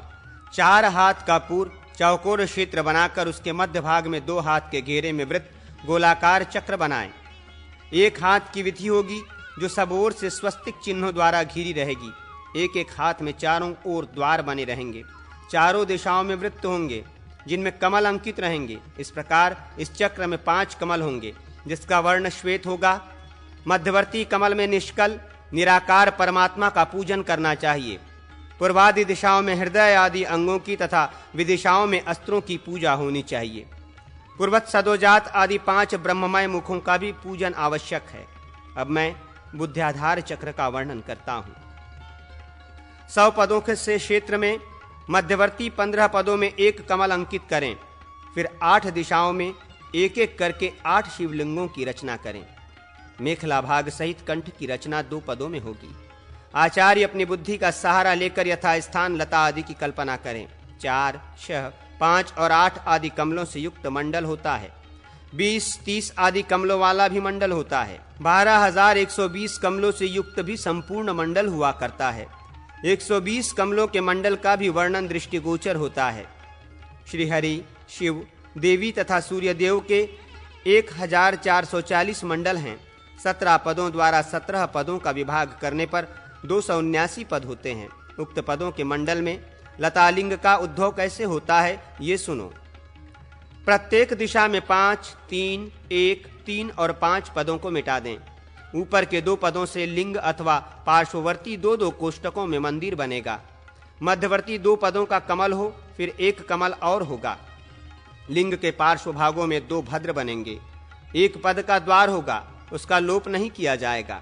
उस द्वार के पार्श्व भागों में 6-6 पदों का लोप करने से द्वार शोभा बनेगी। शेष पदों में श्री हरि के लिए लहलहाती लताएं होंगी। ऊपर के 2 पदों का लोप करने से श्री हरि के लिए भद्राष्टक बनेंगे। फिर 4 पदों का लोप करने से रश्मि मालाओं से युक्त शोभा स्थान बनेगा। 25 पदों से कमल, फिर पीठ, अपीठ तथा 2-2 पदों को रखकर एकत्र करके 8 उपशोभाएं बनेंगी। देवी आदि का सूचक भद्रमंडल बीच में विस्तृत और प्रांत भाग में लघु होता है। बीच में 9 पदों का कमल बनता है तथा चारों कोणों में 4 भद्रमंडल बनते हैं। शेष 13 पदों का बुद्ध्याधार मंडल है। इसमें 160 पद होते हैं। बुद्ध्याधार मंडल भगवान शिव आदि की आराधना के लिए प्रशस्त है। अघोरास्त्र आदि शांति विधान का कथन। महादेव जी कहते हैं, स्कंद, पहले समस्त कर्मों में अस्त्र याग करना चाहिए, ये सिद्धि प्रदान करने वाला है। मध्य भाग में शिव, विष्णु आदि के अस्त्र की पूजा करनी चाहिए तथा पूर्वादि दिशाओं में क्रमशः इंद्रादि दिक्पालों के व्रज आदि अस्त्रों का पूजन करना चाहिए। भगवान शंकर के 5 मुख तथा 10 हाथ हैं। उनके स्वरूप का ध्यान करते हुए युद्ध से पूर्व पूजा कर ले जाए तो विजय की प्राप्ति होती है। ग्रह पूजा करते समय नवग्रह चक्र के मध्य में सूर्य देव की तथा पूर्वादि दिशाओं में सोम आदि की अर्चना करनी चाहिए। ग्रहों की पूजा करने से सभी ग्रह एकादश 11वें स्थान में स्थित होते हैं और उस स्थान में स्थिति की भांति उत्तम फूल देते हैं। अब मैं समस्त उत्पातों का नाश करने वाली अस्त्र शांति का वर्णन करूंगा। ये शांति ग्रह रोग आदि को शांत करने वाली तथा महामारी एवं शत्रु का मर्दन करने वाली है। विघ्नकारक गणों के द्वारा उत्पादित उत्पाद को भी शांत करती है। मनुष्य अघोरास्त्र का जप करे, 1,00,000 जप करने से ग्रह बाधा आदि का निवारण होता है और तिल से दशांश होम कर दिया जाए तो उत्पातों का नाश होता है। 1,00,000 जप होम से दिव्य उत्पात का तथा आधे लक्ष जप होम से आकाशक उत्पात का नाश होता है। घी की 1,00,000 आहुति देने से भूमिज उत्पात के निवारण में सफलता प्राप्त होती है। घृत मिश्रित गुग्गुल के होम से संपूर्ण उत्पात आदि का शमन हो जाता है। दुर्वा, अक्षत तथा घी की आहुति देने से सारे रोग दूर होते हैं। केवल घी की ही 1,000 आहुति से बुरे स्वप्न नष्ट हो जाते हैं, इसमें संशय नहीं है। वही आहुति यदि 10,000 की संख्या में दी जाए तो ग्रह दोष का शमन होता है। घृत मिश्रित जौ की 10,000 आहुतियों से विनायक जनित पीड़ा का निवारण होता है। 10,000 घी की आहुति से तथा गुग्गुल की भी 10,000 आहुति से भूत वेताल आदि की शांति होती है। यदि कोई बड़ा भारी वृक्ष आंधी आदि से स्वतः उखड़ कर गिर जाए, घर में सर्प का कंकाल हो तथा वन में प्रवेश करना पड़े तो दुर्वा, घी और अक्षत के होम से विघ्न की शांति होती है। उल्कापात या भूकंप हो तो तिल और घी से होम करने से कल्याण होता है। वृक्ष से रक्त बहे, असमय में फल फूल लगे, राष्ट्रभंग हो, मारण कर्म हो, जब मनुष्य पशु आदि के लिए महामारी आ जाए तो तिल मिश्रित घी से अर्धलक्ष आहुति देनी चाहिए। इससे दोषों का शमन होता है। यदि हाथी के लिए महामारी उपस्थित हो, हथनी के दांत बढ़ जाएं अथवा हथनी के गंडस्थल से मद फूट कर बहने लगे तो इन सब दोषों की शांति के लिए 10,000 आहुतियां देनी चाहिए। इससे अवश्य शांति होती है। जहां समय में गर्भपात हो या जहां बालक जन्म लेते ही मर जाता हो तथा जिस घर में विकृत अंक वाले शिशु उत्पन्न होते हों तथा जहां समय पूर्ण होने से पूर्व ही बालक का जन्म होता हो, वहां इन सब दोषों के शमन के लिए 10,000 आहुतियां देनी चाहिए। सिद्धि साधक में तिल मिश्रित घी से 1,00,000 हवन किया जाए तो वो उत्तम है। मध्यम सिद्धि के साधन में अर्धलक्ष और उत्तम सिद्धि के लिए 25,000 आहुति देनी चाहिए। जैसा जप हो उसके अनुसार ही होम करना चाहिए। इससे संग्राम में विजय प्राप्त होती है। न्यासपूर्वक तेजस्वी पंचमुख का ध्यान करके अघोरास्त्र का जप करना चाहिए।